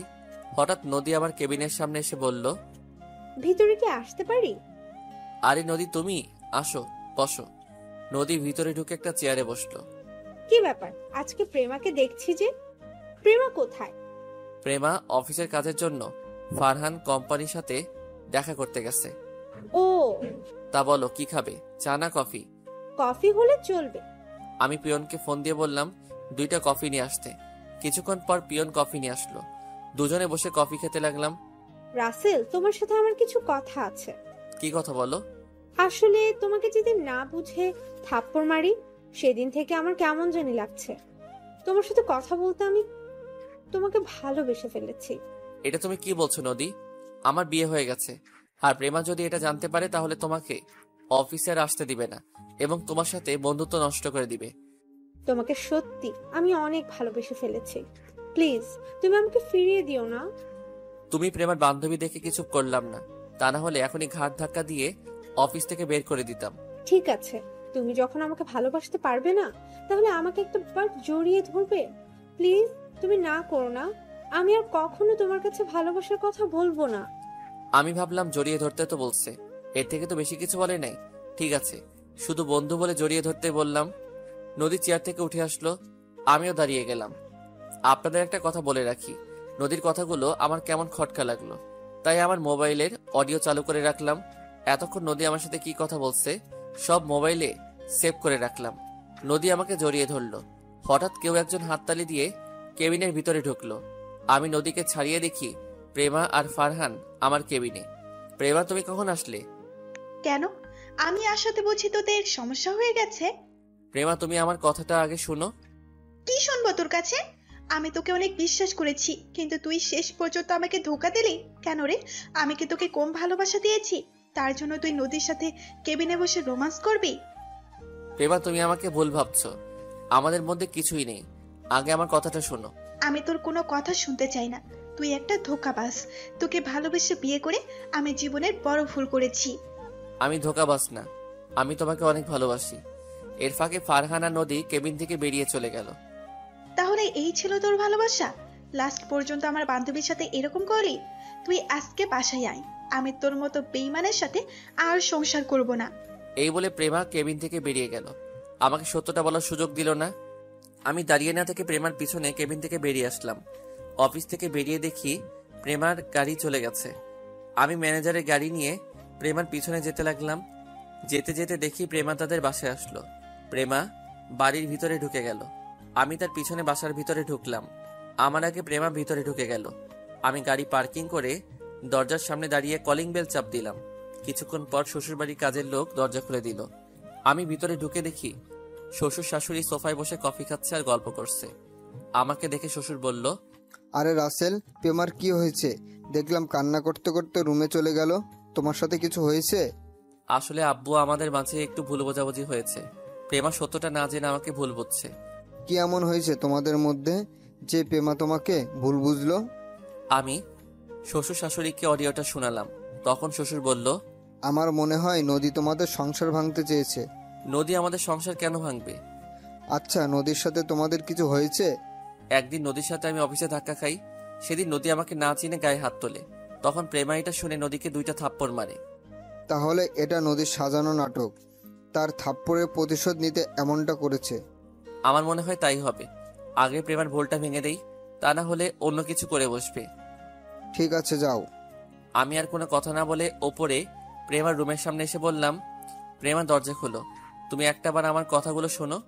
প্রেমা রুমের ভিতর থেকে বলল, তুই এখানে কেন এসেছিস? তুই আমাদের বাসা থেকে বেরিয়ে যা। আমি তোর সাথে কথা বলতে চাই না। আমি তোমার সাথে 2টা মিনিট কথা বলবো, তারপর তুমি আমাকে যেটা খুশি করো, আমি তোমাকে বাধা দিব না। একটাবার তুমি দরজাটা খোলো। প্রেমা কি বুঝে দরজা খুলে দিল। আমি ভিতরে ঢুকে দেখি প্রেমা বিছানায় বসে কান্না করছে। আমাকে বলল, কেন এসেছিস সেখানে? তুই তো নদীর কাছে যা। আমাকে ফারহান বলেছে তুই নাকি খারাপ, কিন্তু আমার তোর উপরে তুই বিশ্বাস ছিল তুই এমন কাজ করবি না। কিন্তু অফিসে এসে নিজের চোখে যেটা দেখলাম, তারপর আমার সবকিছু এলোমেলো হয়ে যায়। আমার সাথে নদীর কোনো সম্পর্ক নেই। তুমি জানো নদী আজকে অফিসে এসে আমাকে কি বলেছে? কি বলেছে নদী? তাহলে শুনো। আমি মোবাইল থেকে অডিও চালু করে দিলাম। প্রেমা অডিওটা শুনে এমন কিছু করবে, আমি তো পুরো অবাক হয়ে গেলাম। প্রেমা আমার পা ধরে বলতে লাগলো, রাসেল, আমার ভুল হয়ে গেছে, তুমি আমাকে ক্ষমা করে দাও। আমি বুঝতে পারি নাই নদী যে তোমাকে এমন কিছু বলবে। তুমি যদি একটাবার আমার কথাগুলো শুনতে, তাহলে এমন কিছু হতো না। আমি বুঝতে পারি নাই। তুমি যখন নদীকে জড়িয়ে ধরেছো, তখন এটা দেখে আমার পুরো দুনিয়া অন্ধকার হয়ে গেছে। আমি মনে করেছি তুমি আমাকে ধোঁকা দিয়েছো। আচ্ছা, এসব কথা বাদ দাও। তোমার সাথে ফারহান অফিসে আসলো কেন? আজকে ফারহান আমাকে অফিসের কাজের জন্য ডাকে নাই। ফারহান আমাকে প্রপোজ করেছে, সে নাকি আমাকে ভালোবাসে। আমি প্রেমার কথা শুনে মাথা পুরো গরম হয়ে গেল। ফারহানকে অনেক ভালো মনে করেছি, আর সে আমার স্ত্রীকে ভালোবাসার কথা বলে। তখন আমি বললাম, তখন তুমি ওকে কি বলেছো? আমি তাকে মানা করছি আর বলেছি আমার সামনে আর কখনো না আসতে। ও বলছে তোমাকে ডিভোর্স দিয়ে দিতে, আমার পেটের সন্তান সে লালন পালন করবে। আমি ভাবতে পারিনি ফারহান তোমাকে কথা বলবে। আর ফারহান সহ অফিসে আসলে কেন? আমি ফারহানকে না করে দেওয়ার পর সে বলে তুমি নাকি নদীকে ভালোবাসো। আমি অফিসে না থাকলে নদীকে অফিসে থেকে তুমি তার সাথে রোমান্স করো। তখন তুমি তার কথা বিশ্বাস করলে? আমি ওকে বলেছি তুমি এমন কাজ কখনো করতে পারো না। তখন সে আমাকে বলল তার সাথে অফিসে আসতে। আর তখন অফিসে আসার পর কি হলো তুমি তো সব জানো। আমার একটা জিনিস মাথায় আসছে না। যখন তুমি আমাকে ভুল বুঝে নানান কথা বলছো, তখন নদী আর ফারহান কোনো কথা না বলে অফিস থেকে বেরিয়ে গেল কেন? তারা ওই সময় কিছু বলে নাই কেন? আমার মনে হয় নদী আর ফারহান এর মধ্যে কিছু একটা আছে। তা না হলে ওরা কিছু না বলে চলে গেল কেন? নদী আর ফারহান আমাদের সংসার ভাঙার জন্য মনে হয় এমন করছে। নদী মনে হয় আমাদের উপর প্রতিশোধ নিতে ফারহানের সাথে হাত মিলিয়েছে। আমারও তাই মনে হয়। এখন কি ওদের ধরা যায়? আমি আর তুমি যে মিলে গেছি, এটা ওদের বুঝতে দেওয়া যাবে না। তুমি ফারহান আর নদীর সাথে আগের মতো কথা বলবে। তাদের কাছ থেকে সত্যি কথা বের করতে হবে। ঠিক আছে, তুমি যেভাবে বলবে আমি সেইভাবে কাজ করব। ওকে, এখন বাসায় চলো। আব্বু আম্মু আমাদের জন্য চিন্তা করবে। হঠাৎ শাশুড়ি আম্মা রুমে এসে বলল, আজকে আর বাসা যাওয়া হচ্ছে না, কালকে যাবে। আজকে এখানে থেকে যাও। না আম্মু, শ্বশুর শাশুড়ি বাসায় একা, আমি থাকতে পারবো না। একদিনের জন্য কিছু হবে না, তাদের ফোন করে বলে দাও। ঠিক আছে আম্মু। ওনাদের সাথে কথা বলে দুজনে ফ্রেশ হয়ে আসো, আমি টেবিলে খাবার দিচ্ছি। বলে শাশুড়ি আমার রুম থেকে বেরিয়ে গেল। আমি আর প্রেমা ফ্রেশ হয়ে সবার সাথে খাবার খেয়ে রুমে চলে আসলাম। প্রেমা বাসায় আব্বু আম্মুকে ফোন দিয়ে বলে দিচ্ছে আজকে আমরা আসবো না। রাতে প্রেমা আমাকে জড়িয়ে ধরে শুয়ে পড়ল। আপনারা কি ভাবছেন আমি এত সহজে প্রেমাকে ক্ষমা করে দিব? ভুল ভাবছেন। আমি তাকে কিছুদিন কষ্ট দিব। আমার কথা বিশ্বাস না করে আমাকে ধোঁকাবাজ বলেছে।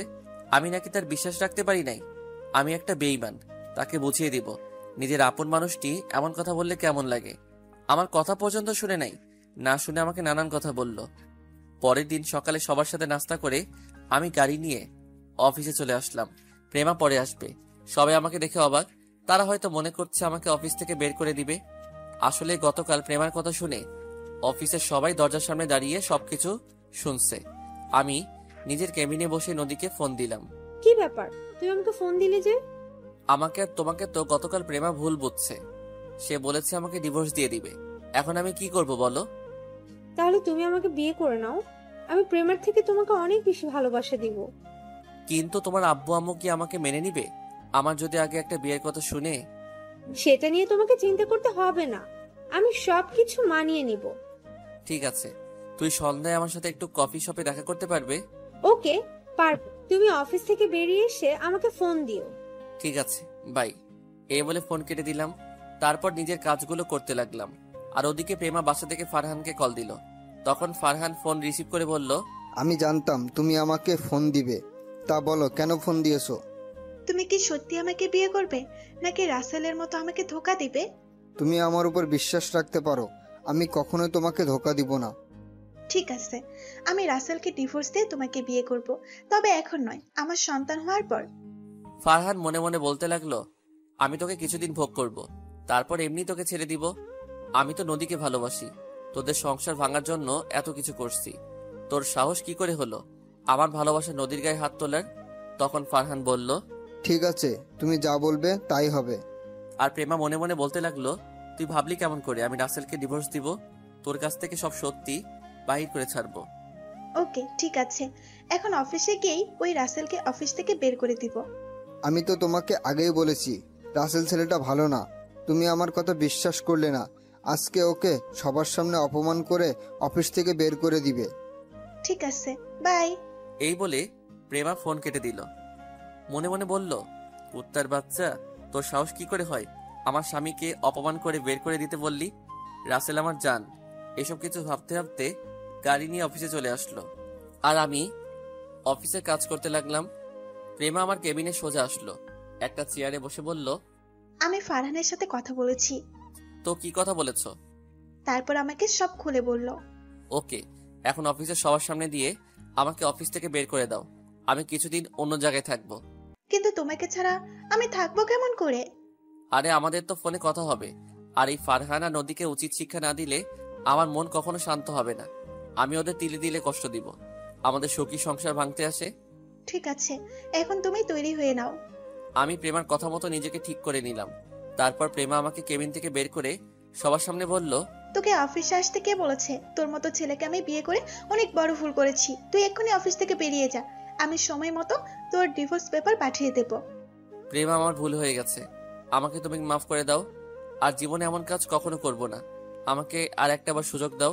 তোর মতো ছেলেকে বিশ্বাস করে আমার জীবনের বড় ভুল করেছি আমি। আমি তোকে আর বিশ্বাস করি না, তুই এক্ষুনি বের হয়ে যা অফিস থেকে। ঠিক আছে, আমি চলে যাচ্ছি, তুমি ভালো থেকো। আমার থেকে ভালো ছেলে পেলে বিয়ে করে নিও। এই কথা বলে আমি অফিস থেকে বেরিয়ে গেলাম। আপনাদের মাথায় এখন কিছুই ঢুকবে না, গল্পের সাথে থাকুন, সব দেখতে পাবেন আমাদের প্ল্যান কি করছি। আমরা তাদের শাস্তি তো দিবই, আমরা আরো জিনিস তাদের সাথে করব। আমি অফিস থেকে বেরিয়ে একটা রিক্সা নিয়ে বাসায় চলে আসলাম। কলিং বেল চাপ দেওয়ার পর আম্মু এসে দরজা খুলে দিল। আমাকে দেখে বলল, কিরে রাসেল, তুই আজকে এত তাড়াতাড়ি অফিস থেকে চলে আসলি যে? প্রেমা কোথায়? আম্মু, আমি তোমাকে পরে সবকিছু খুলে বলবো, আমি আগে একটু রুমে গিয়ে ফ্রেশ হয়ে নেই। আমি আর কোনো কথা না বলে রুমে এসে ফ্রেশ হয়ে বিছানায় শুয়ে মোবাইল হাতে নিয়ে প্রেমাকে ফোন দিলাম। বলো। অফিসের লোকজন কিছু বলেছে? বলেছে। তারা বলল তোমার মতো ছেলেকে অফিস থেকে বের করে দিয়ে অনেক ভালো করছি, এদের মতো ছেলেকে পুলিশে দেওয়া উচিত। তখন তুমি কি বলেছো? আমি ওদের বলেছি যার যার জায়গায় গিয়ে কাজ করতে, আমারটা আমি দেখে নেব। তুমি জানো, ওদের কথা শুনে আমার অনেক খারাপ লাগছে। আমি কেবিনে এসে কান্না করে দিলাম। আরে এত কান্না করো কেন? পরে সবাইকে বুঝিয়ে বলে ঠিক হয়ে যাবে। আমাদের যত তাড়াতাড়ি সম্ভব কাজটা শেষ করতে হবে, আর আমাদের সন্তান তোমার পেটে।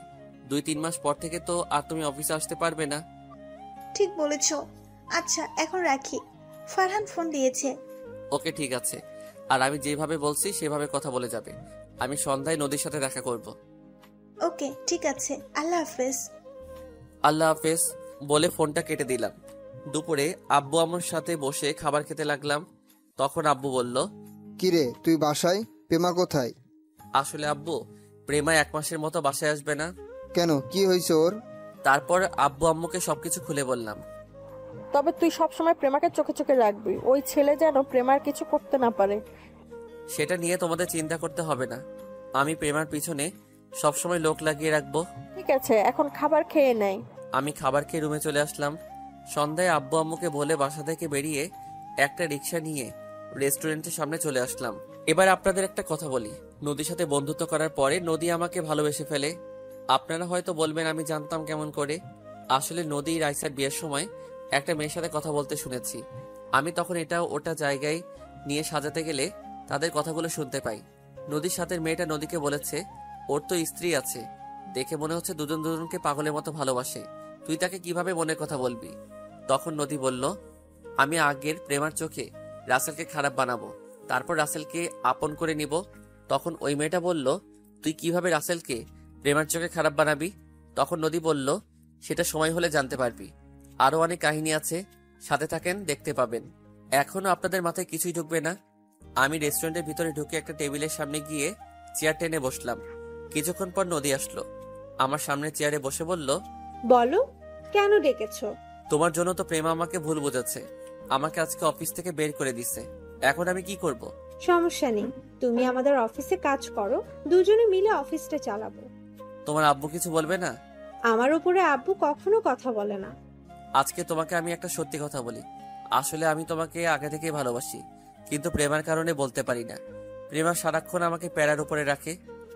কি, তুমি সত্যি বলছো? আমি সত্যি বলছি। তুমি জানো আমিও তোমাকে অনেক আগে থেকে ভালোবাসি, কিন্তু প্রেমার জন্য বলতে পারি নাই।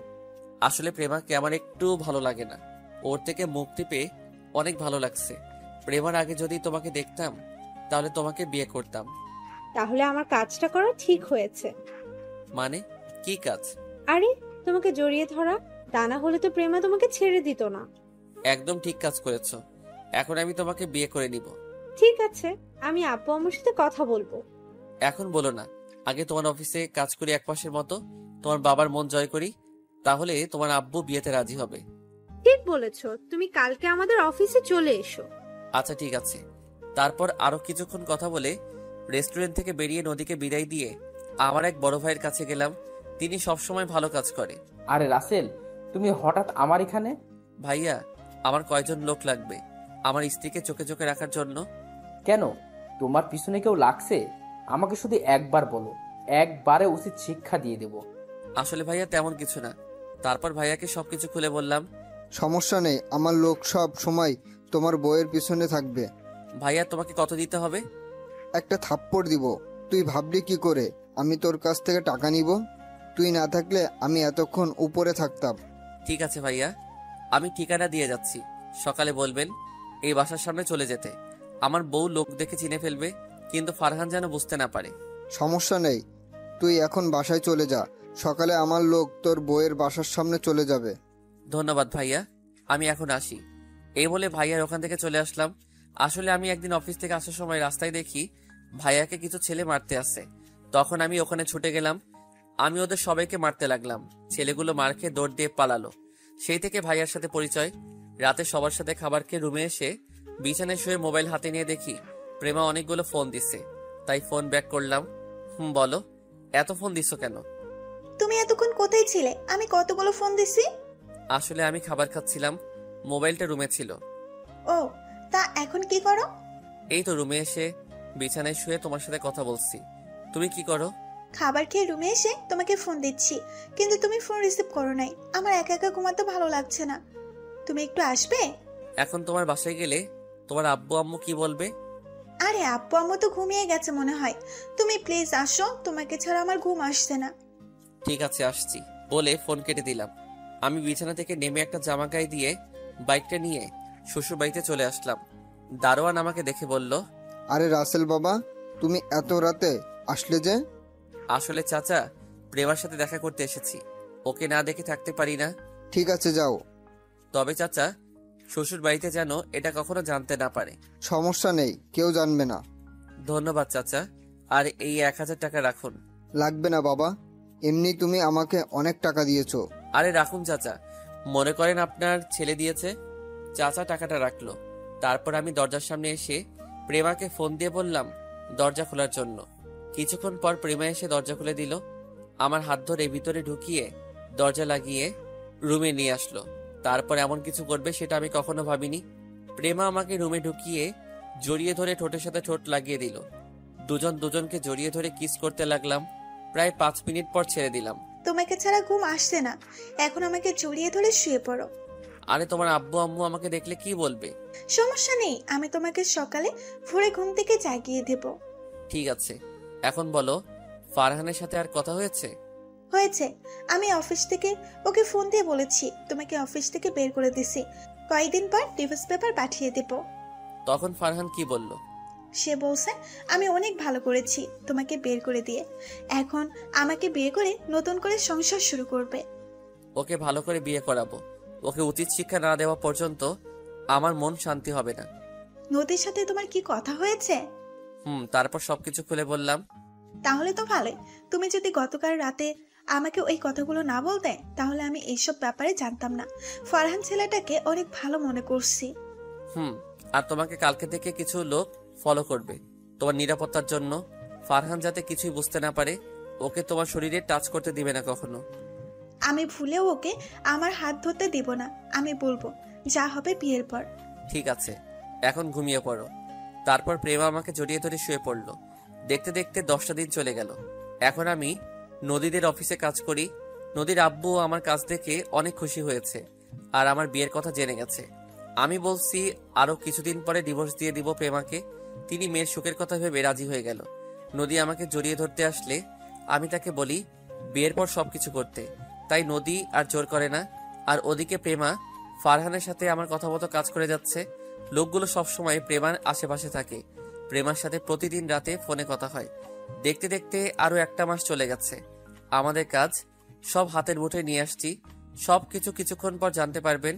হঠাৎ নদী আমার কেবিনে আসলো, একটা চেয়ারে বসে বলল, আমার জানতে কি করে? দেখতেই তো পারছো কাজ করছি। তুমি আমার সাথে এভাবে কথা বলছো কেন? আমি আবার কিভাবে কথা বললাম? তুমি তো দেখতেই পারছো কাজ করছি। ঠিক আছে, তুমি কাজ করো, আমি আমার কেবিনে গেলাম। আরে রাগ করছো কেন? আমি একটা জায়গায় মিলাতে পারছি না, তাই মাথা গরম ছিল। এখন মিলাতে পারছি। প্লিজ তুমি রাগ করো না। তুমি রাগ করলে পেতনির মতো লাগে। নদী আমার কথা শুনে বলল, কি আমাকে পেতনির মতো লাগে? আজকে তোমাকে মেরেই ফেলবো। সরি আর বলবো না। এখন এখানে তোমার একটা সাইন করে দাও। দাও, দিচ্ছি। ফাইলটা একটু দেখে সাইন করো। দেখা লাগবে না। আমি মনে মনে বললাম, নদী তুমি জীবনের ভুলটা আজকে করলে, ফাইলটা একটু দেখলে না। নদী সাইন করে কিছুক্ষণ আমার সাথে দুষ্টামি করে নিজের কেবিনে চলে গেল। আর ওদিকে প্রেমা আর ফারহান রেস্টুরেন্টে বসে কথা বলছে। চলুন দেখি তারা কি কথা বলছে। প্রেমা চলো, আমরা দুজন বিয়ে করে ফেলি। আমি তোমাকে ছাড়া থাকতে পারছি না। ঠিক আছে, কালকে কাজী অফিসে বিয়েটা সেরে নিব। তবে বাচ্চা হওয়ার আগে আমাদের মাঝে কিছুই হবে না। ঠিক আছে, তুমি যা বলবে তাই হবে। ফারহান মনে মনে বলতে লাগলো, আগে বিয়েটা হয়ে যাক, তারপর তোমাকে জোর করে ভোগ করব। ওকে, আজকে আমি বাসায় যাই। কালকে এই কাজী অফিসে চলে আসবে, বিকেল 5টায় আসবে। আমি তোমার জন্য অপেক্ষা করব। আচ্ছা ঠিক আছে। প্রেমা রেস্টুরেন্ট থেকে বেরিয়ে গাড়ি নিয়ে সোজা বাসায় চলে আসলো। রাতে প্রেমা আমাকে ফোন দিল, কেমন আছো, কি করো? আমি ভালো থাকি কি করে তোমাকে ছাড়া? আর 2-3টা দিন ধৈর্য ধরো, তারপর আবার আগের মতো থাকতে পারবে। আজকে আমি ফারহানকে বিয়ের কথা বলার আগে ফারহান নিজেই বলল আমি তাকে কালকে কাজী অফিসে আসতে বলছি। ওকে, সমস্যা নেই। আমি কাজের সাথে কথা বলে সবকিছু ঠিক রাখতে বলছি। ঠিক আছে, এখন বলো ওদিকের কি খবর? আজকে আমার কাজ শেষ হয়েছে। নদীর থেকে সাইন নিয়ে নিছি। এখন শুধু তোমারটার অপেক্ষা। ওটা হাতে আসলে আমাদের কাজ শুরু হয়ে যাবে। আমার না ভয় হচ্ছে, যদি উল্টাপাল্টা কিছু হয়ে যায়। আরে কিছুই হবে না, আমি আছি তো তোমার পাশে। আচ্ছা, কালকে কথা বলবো। ফারহান ফোন দিচ্ছে। ঠিক আছে, বাই। এই বলে আমি ফোন কেটে দিলাম। আর ওদিকে প্রেমা ফারহানের ফোন রিসিভ করার পর ফারহান বলল, কি ব্যাপার, তুমি কার সাথে কথা বলছিলে? আরে আমার অফিসের ম্যানেজার আঙ্কেল ফোন দিচ্ছে, অফিসের কাজের ব্যাপারে কথা বলছি। ও, তা এখন কি করো? খাওয়া দাওয়া করেছো? খাওয়া দাওয়া হয়েছে, আর এখন তোমার সাথে কথা বলছি। তোমার খাওয়া দাওয়া হয়েছে? হয়েছে। তারপর তারা আরো কিছুক্ষণ কথা বলে ফোন কেটে দিল। প্রেমা ঘুমিয়ে পড়ল। আসুন আপনাদের সাথে কিছু কথা বলি। প্রেমাকে আমি প্রথমে কষ্ট দিব মনে করছি, কিন্তু পরে ফারহান আর নদীর পরিবারের ব্যাপারে কিছু কথা বলার পর প্রেমা রাজি হয়ে যায়। আর আমি কাজটা একা করতে পারবো না, তাই প্রেমার সাথে শেয়ার করি। প্রেমা আমার কথায় রাজি হয়ে যায়। রাজি হওয়ার কারণে তাকে কষ্ট দেইনি। পরে আমরা একটা প্ল্যান করি। কি প্ল্যান করছি তা 2 দিন পর জানতে পারবেন। ফারহান আর নদীকে নকল একটা ডিভোর্স পেপার দেখালাম। তারা মনে করছে আমাদের মধ্যে ডিভোর্স হয়ে গেছে। এবার চলুন ফারহান আর নদীর মধ্যে কি হচ্ছে। কি ব্যাপার নদী, তুমি এখন আমার সাথে আগের মতো কথা বলো না কেন? তুমি আমাকে ভুলে যাও ফারহান। আমি রাসেলকে ভালোবেসে ফেলেছি, ওকে আমার মনের ভেতর জায়গা দিয়ে দিছি। এটা তুমি কি বলছো? আমাদের আজ 1 বছরের রিলেশন, আর তুমি এখন কি বলছো? তোমার সাথে মিলে রাসেল আর প্রেমার সংসার ভাঙছি, আর এখন তুমি কি বলো? সেটার জন্য তোমাকে ধন্যবাদ। তুমি প্রেমাকে বিয়ে করে নাও, আমি রাসেলকে বিয়ে করে নিই। আমি তোমাকে ছাড়া থাকতে পারবো না। তুমি কেমন ছেলে আমার ভালো করে জানা আছে। তুমি মেয়েদের ফাঁদে ফেলে তাদের জীবনটা নষ্ট করে নতুন আরেকটা ধরো। বাহ বাহ, তুমি আমার কথাই বললে। তুমি কেমন মেয়ে সেটা আমি জানি না। তুমি শিহাবের সাথে কি করেছো আমি সবকিছু জানি। ওর সাথে তো মিথ্যা প্রেমের অভিনয় করছি একমাত্র তাদের সম্পত্তির লোভে। তাই ওর থেকে সবকিছু নিয়ে রাস্তায় নামিয়ে দিয়েছি। ও, তার মানে আমার সাথেও এমন কিছু করতে, তাই না? কিন্তু আমার কিছুই তুমি নিতে পারবে না। ঠিকই ধরেছিস। এখন ফোন রাখ, তোর সাথে কথা বলতে আমার ভালো লাগে না। এই বলে নদী ফোন কেটে দিল। আর ফারহান মনে মনে বলতে লাগলো, আরে নদী, তুই কি মনে করেছিস আমি তোকে হারে হারে চিনি? তাই তোর সাথে আমিও প্রেমের অভিনয় করে গেছি। এখন প্রেমাকে বিয়ে করে তাদের সব সম্পত্তি দখল করে নিব। তারপর প্রেমাকে ঘাট ধাক্কা দিয়ে বাসা থেকে বের করে দিব। পরের দিন বিকেলে কাজী আমার কথা মতো সবকিছু ঠিক করে রেখেছে। প্রেমা আর ফারহান সাইন করলো, কিন্তু ফারহান সাইন করার আগে পেপারটা পড়ে দেখলো না। তারপর প্রেমা আর ফারহান কাজী অফিস থেকে বেরিয়ে যে যার বাসায় চলে আসলো। আর এদিকে আমি নিজের কেবিনে ক্যামেরা সেটিং করে নদীকে আমার কেবিনে আসতে বললাম। কিছুক্ষণ পর নদী আমার কেবিনের ভিতরে ঢুকে একটা চেয়ারে বসলো। তখন নদী বলল, বলো, কেন ডেকেছো আমাকে? আচ্ছা নদী, তুমি আমার কাছে একটা সত্যি কথা বলবে? কি কথা বলো? তুমি কি শিহাব নামে কাউকে চিনো? শিহাব নামে আমি একজনকে চিনতাম। কেন বলো তো? তুমি কি শিহাবকে ভালোবাসতে? আমি ওকে ভালোবাসতাম, তবে এখন আর ভালোবাসি না। এখন তোমাকে ভালোবাসি। ওর কথা আমি ভুলেই গেছি। তুমি কি তাকে সত্যিকারে ভালোবেসেছো? আসলে আমি তাকে সত্যিকারে ভালোবাসি নাই, তার সাথে প্রেমের অভিনয় করে তাদের সব সম্পত্তি দখল করে নিয়েছি। তুমি এটা ওর সাথে করলে কেন? এটা কি তুমি একাই করেছো? এটা আমি একা করি নাই, সাথে আমার বাবাও ছিল। আর ওর সাথে এটা করার কারণ, সে মেয়েদের নিয়ে মজা করত, বেশি ভাব দেখাতো। তাই ওর সাথে প্রেমের অভিনয় করে আমি আর আব্বু ওদের সবকিছু নিয়ে রাস্তায় নামিয়ে দিয়েছি। তাই বলে এমনটা করবে ওর সাথে? করেছি, বেশ করেছি। আচ্ছা, তুমি ওর কথা বলছো কেন? তুমি কি শিহাবকে চেনো? আমি ওকে চিনি না। গতকাল রাস্তায় হঠাৎ আমার গাড়ির সামনে এসে ধাক্কা খায়। তখন আমি তাকে হাসপাতালে নিয়ে যাই। তারপর আমাকে এই কথাগুলো বলল। ওর কথা তোমাকে চিন্তা করতে হবে না, এখন আমাদের বিয়ের ব্যাপারে চিন্তা করো। ঠিক আছে, কালকে আমি আব্বু আম্মুকে নিয়ে তোমাদের বাসায় যাব বিয়ের কথাবার্তা বলতে। ঠিক আছে, এখন আমি কেবিনে গেলাম, হাতে কিছু কাজ আছে। ওকে, যাও। নদী আর কোনো কথা না বলে কেবিন থেকে বেরিয়ে গেল। আমি বসে বসে কাজ করতে লাগলাম। সন্ধ্যায় গাড়ি নিয়ে আমি সোজা ফারহানের বাসায় চলে গেলাম। কলিং বেল চাপ দেওয়ার পর একজন কাজের লোক এসে দরজা খুলে দিল। আমাকে দেখে বলল, কাকে চাই? আমি ফারহানের আব্বুর সাথে একটু কথা বলতে চাই। ঠিক আছে, আপনি ভিতরে সোফায় বসুন, আমি সাহেবকে ডেকে দিচ্ছি। এই বলে কাজের লোক ভিতরে চলে গেল। আমি ভিতরে ঢুকে সোফায় বসলাম। কিছুক্ষণ পর ফারহানের আব্বু আসলো। আমাকে দেখে বলল, তুমি কে? তোমাকে তো চিনতে পারলাম না। আমাকে আপনি চিনবেন না, শুধু আপনাকে কিছু কথা জিজ্ঞেস করতে আসলাম। কি কথা বলো? চিনি, ও আমার বন্ধু ছিল, সে তো এখন বেঁচে নেই। ওনাকে তো আপনি মেরেছেন, আপনার কারণে উনি মরতে বাধ্য হলো। কেন করেছেন ওনার সাথে এমন কিছু? আপনি ওনার বন্ধু ছিলেন, বন্ধু হয়ে বন্ধুর ক্ষতি করতে আপনার একটু কষ্ট হয়নি? করেছি, বেশ করেছি। সে আমার থেকে উপরে উঠতে চাইছে, তাই ওকে রাস্তায় বসিয়ে দিলাম। এখন যদি আপনার নামে আমি থানায় মামলা করি, তখন আপনার কি হবে? প্রমাণ সাক্ষী ছাড়া পুলিশ আমার কিছুই করতে পারবে না। আর আমার হাত মন্ত্রী পর্যন্ত আছে, তুমি আমার কিছুই করতে পারবে না। আমি আপনাকেও দেখে ছাড়বো। তোর সাহস তো কম না, তুই আমার বাড়িতে এসে আমাকে হুমকি দিচ্ছিস। আমি চাইলে এক্ষুনি তোকে থানায় ভরে দিতে পারি, কিন্তু আমি তা করব না। তুই এখনই আমার বাসা থেকে বেরিয়ে যা। ঠিক আছে, আমি চলে যাচ্ছি, তবে আমি আবার আসবো। এই বলে আমি বাসায় চলে আসলাম। রাতে আব্বু আম্মুর সাথে খাবার খাওয়ার সময় আব্বু বলল, কি রে, তোর কাজ কতটুকু আগালো? আব্বু, কালকে সব শেষ হয়ে যাবে, আমাদের কাছে সব প্রমাণ চলে এসেছে। রাইসা ফোন করে বলল সামনে শুক্রবার বাসায় আসবে। ও, ওরা কি বাহির থেকে বাংলাদেশে আসছে? না, কালকে আসবে বলেছে। তোর মোবাইলে ফোন দিচ্ছে, কিন্তু তোকে বিজি পাইছি, তাই আমার মোবাইলে ফোন দিয়ে বলেছে। রাইসার সাথে কথা হয় না আজ 2 দিন হয়েছে। কি করব বলো, ওদিকের কাজ করে সময় পাই না। ওটা সমস্যা নেই, তো কালকে পুলিশে করে নিবি। আব্বু। তারপর খাওয়া দাওয়া করে রুমে চলে আসলাম। বিছানায় শুয়ে প্রেমাকে ফোন দিলাম। ফোন দেওয়ার সাথে সাথে রিসিভ করলো। আমার জানুটা কেমন আছে? তোমাকে ছাড়া ভালো থাকি কি করে? কালকে থেকে তো আমার সাথে থাকবে, আজকে রাতটা কষ্ট করো, তা কাগজপত্র সবগুলো আনছো? হুম, সব আমার সাথে আছে। আর ফারহানের সাথে আমি একটা ভিডিও করছি। ও আগে কার সাথে কি করছে সবকিছু আমাকে খুলে বলছে। আমি বলেছি তার কথা শুনে আমি তাকে ছেড়ে যাব না। তারপর সবকিছু খুলে বলছে। খুব ভালো করছো। কালকে সকালে বাসায় চলে আসবে তোমাকে নিয়ে, আর সাথে পুলিশ নিয়ে ফারহানা নদীর বাসায় যাব। আমার মন বলছে এখনই তোমার বাসায় চলে আসতে। না জানো, রাতটা কষ্ট করে কাটিয়ে সকালে চলে এসো। ঠিক আছে। তারপর আরো কিছুক্ষণ কথা বলে ঘুমিয়ে পড়লাম।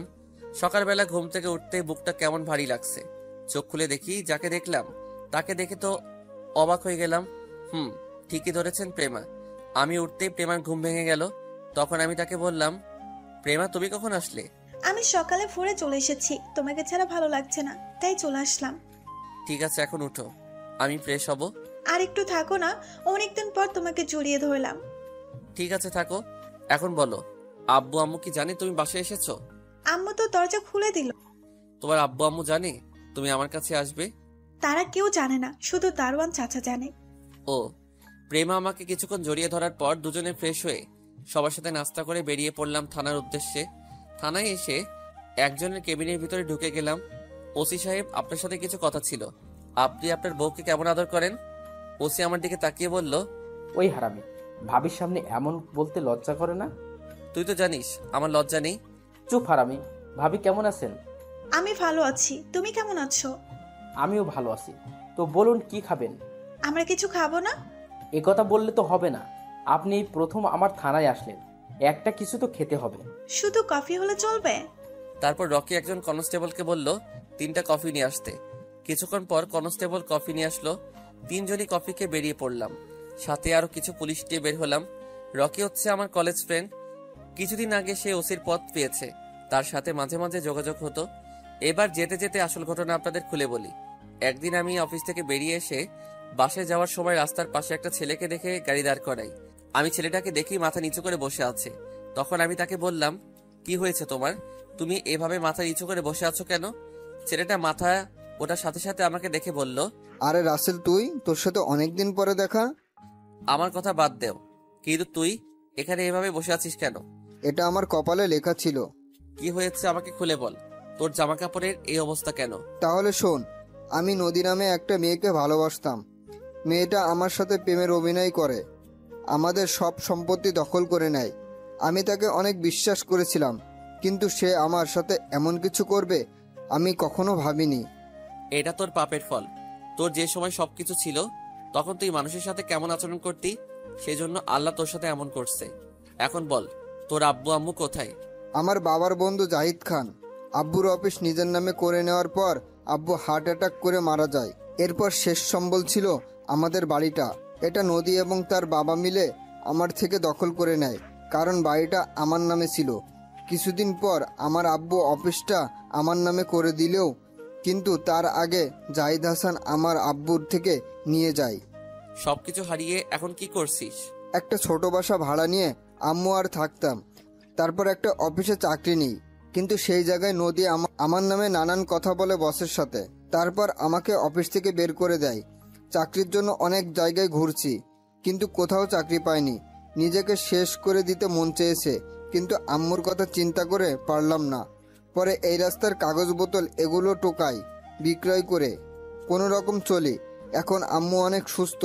ডাক্তার বলেছে আম্মুর চিকিৎসা করাতে অনেক টাকার প্রয়োজন, কিন্তু আমি টাকা কোথা থেকে ব্যবস্থা করব, তাই এখানে বসে চিন্তা করতে লাগলাম।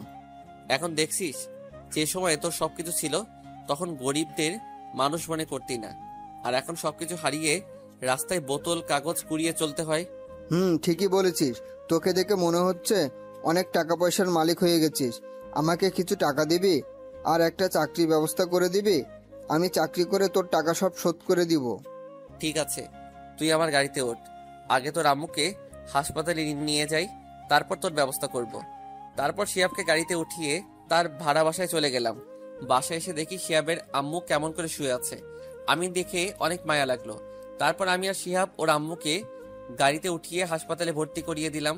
ডাক্তারকে বলেছি ওনার চিকিৎসা করাতে যত টাকা লাগে আমি দিব। তারপর ডাক্তার শিহাবের আম্মুর চিকিৎসা শুরু করলো।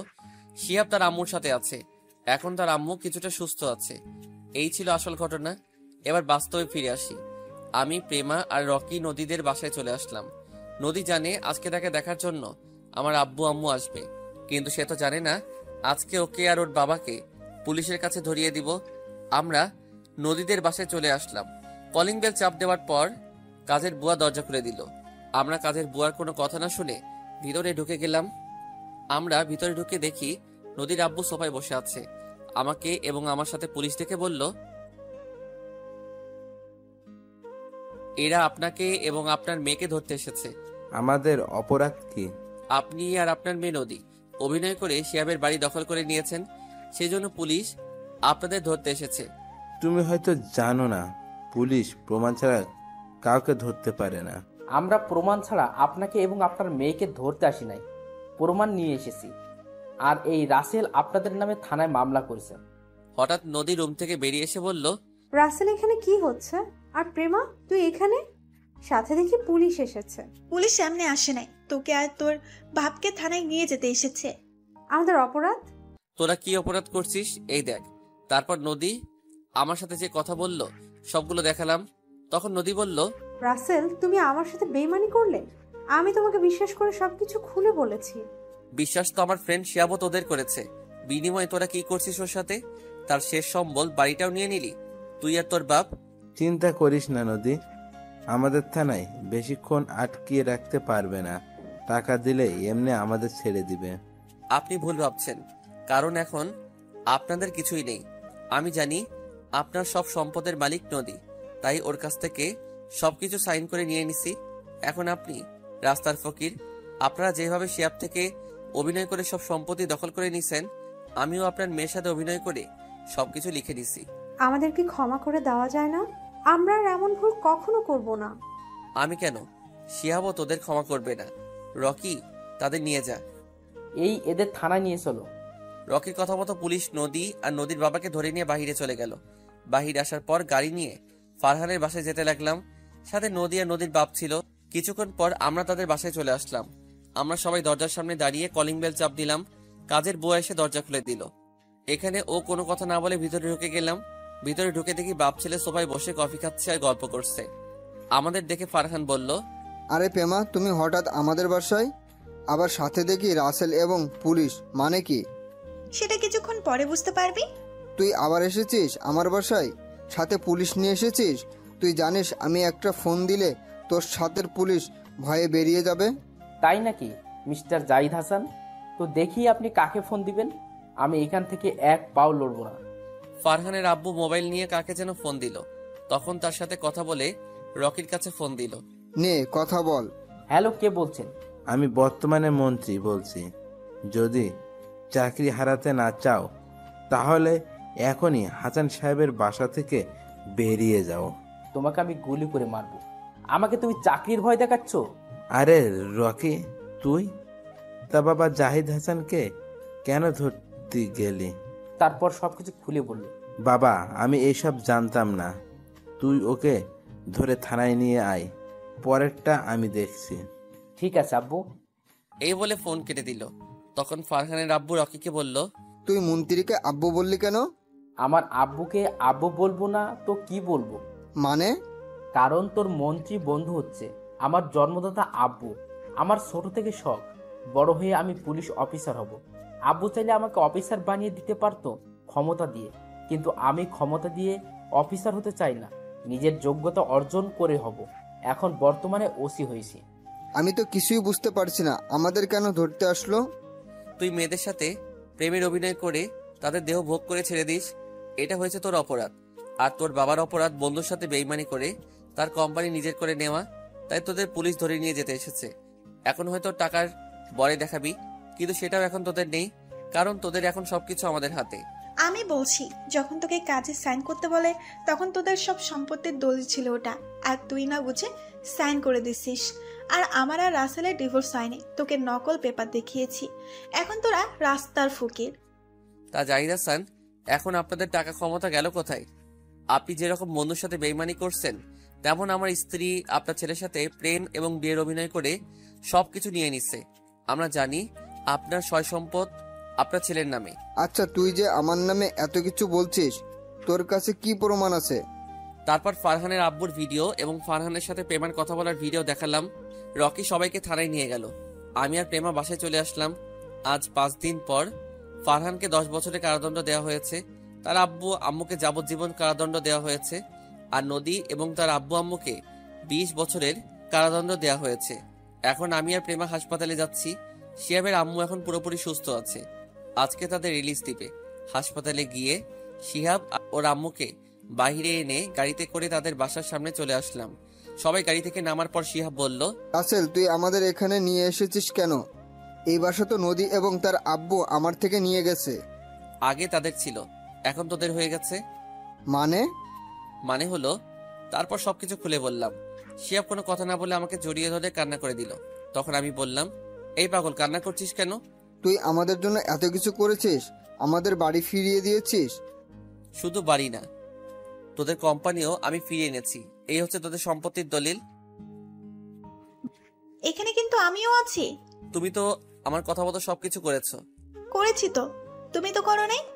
ঠিক আছে, আমরা দুজনে করছি।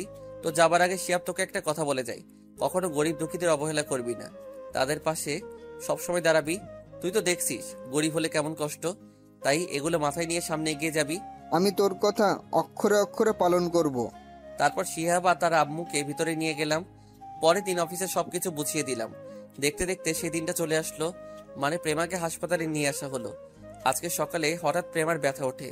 তারপর প্রেমাকে হাসপাতালে নিয়ে আসি। ডাক্তার অপারেশন রুমে আছে। প্রায় 1 ঘন্টা পর ডাক্তার বেরিয়ে আসলো। আমরা সবাই ডাক্তারের কাছে গেলাম। ডাক্তার, আমার স্ত্রীর কি অবস্থা? ভয়ের কোনো কারণ নেই। আপনার স্ত্রী মেয়ে হয়েছে, আপনি বাবা হয়েছেন। সবাইকে মিষ্টি খাওয়ান। সত্যি বলছেন ডাক্তার? সত্যি। আমরা কি তার সাথে দেখা করতে পারি? অবশ্যই পারবেন। এই কথা বলে ডাক্তার চলে গেল। আমরা সবাই কেবিনের ভিতরে ঢুকলাম। আব্বু আম্মু শ্বশুর শাশুড়ি আমার মেয়েকে কোলে নিয়ে আদর করতে আসে। সবাই বলছে মেয়েটা আমার মতো হয়েছে। আব্বু আম্মু শ্বশুর শাশুড়ি কিছুক্ষণ থেকে কেবিন থেকে বেরিয়ে গেল। আমি আমার মেয়েকে কোলে নিয়ে প্রেমার পাশে বসলাম। তখন প্রেমা বলল, মেয়ে হওয়াতে তুমি খুশি না? কে বলছে আমি খুশি না? আমি অনেক খুশি হয়েছি। কিন্তু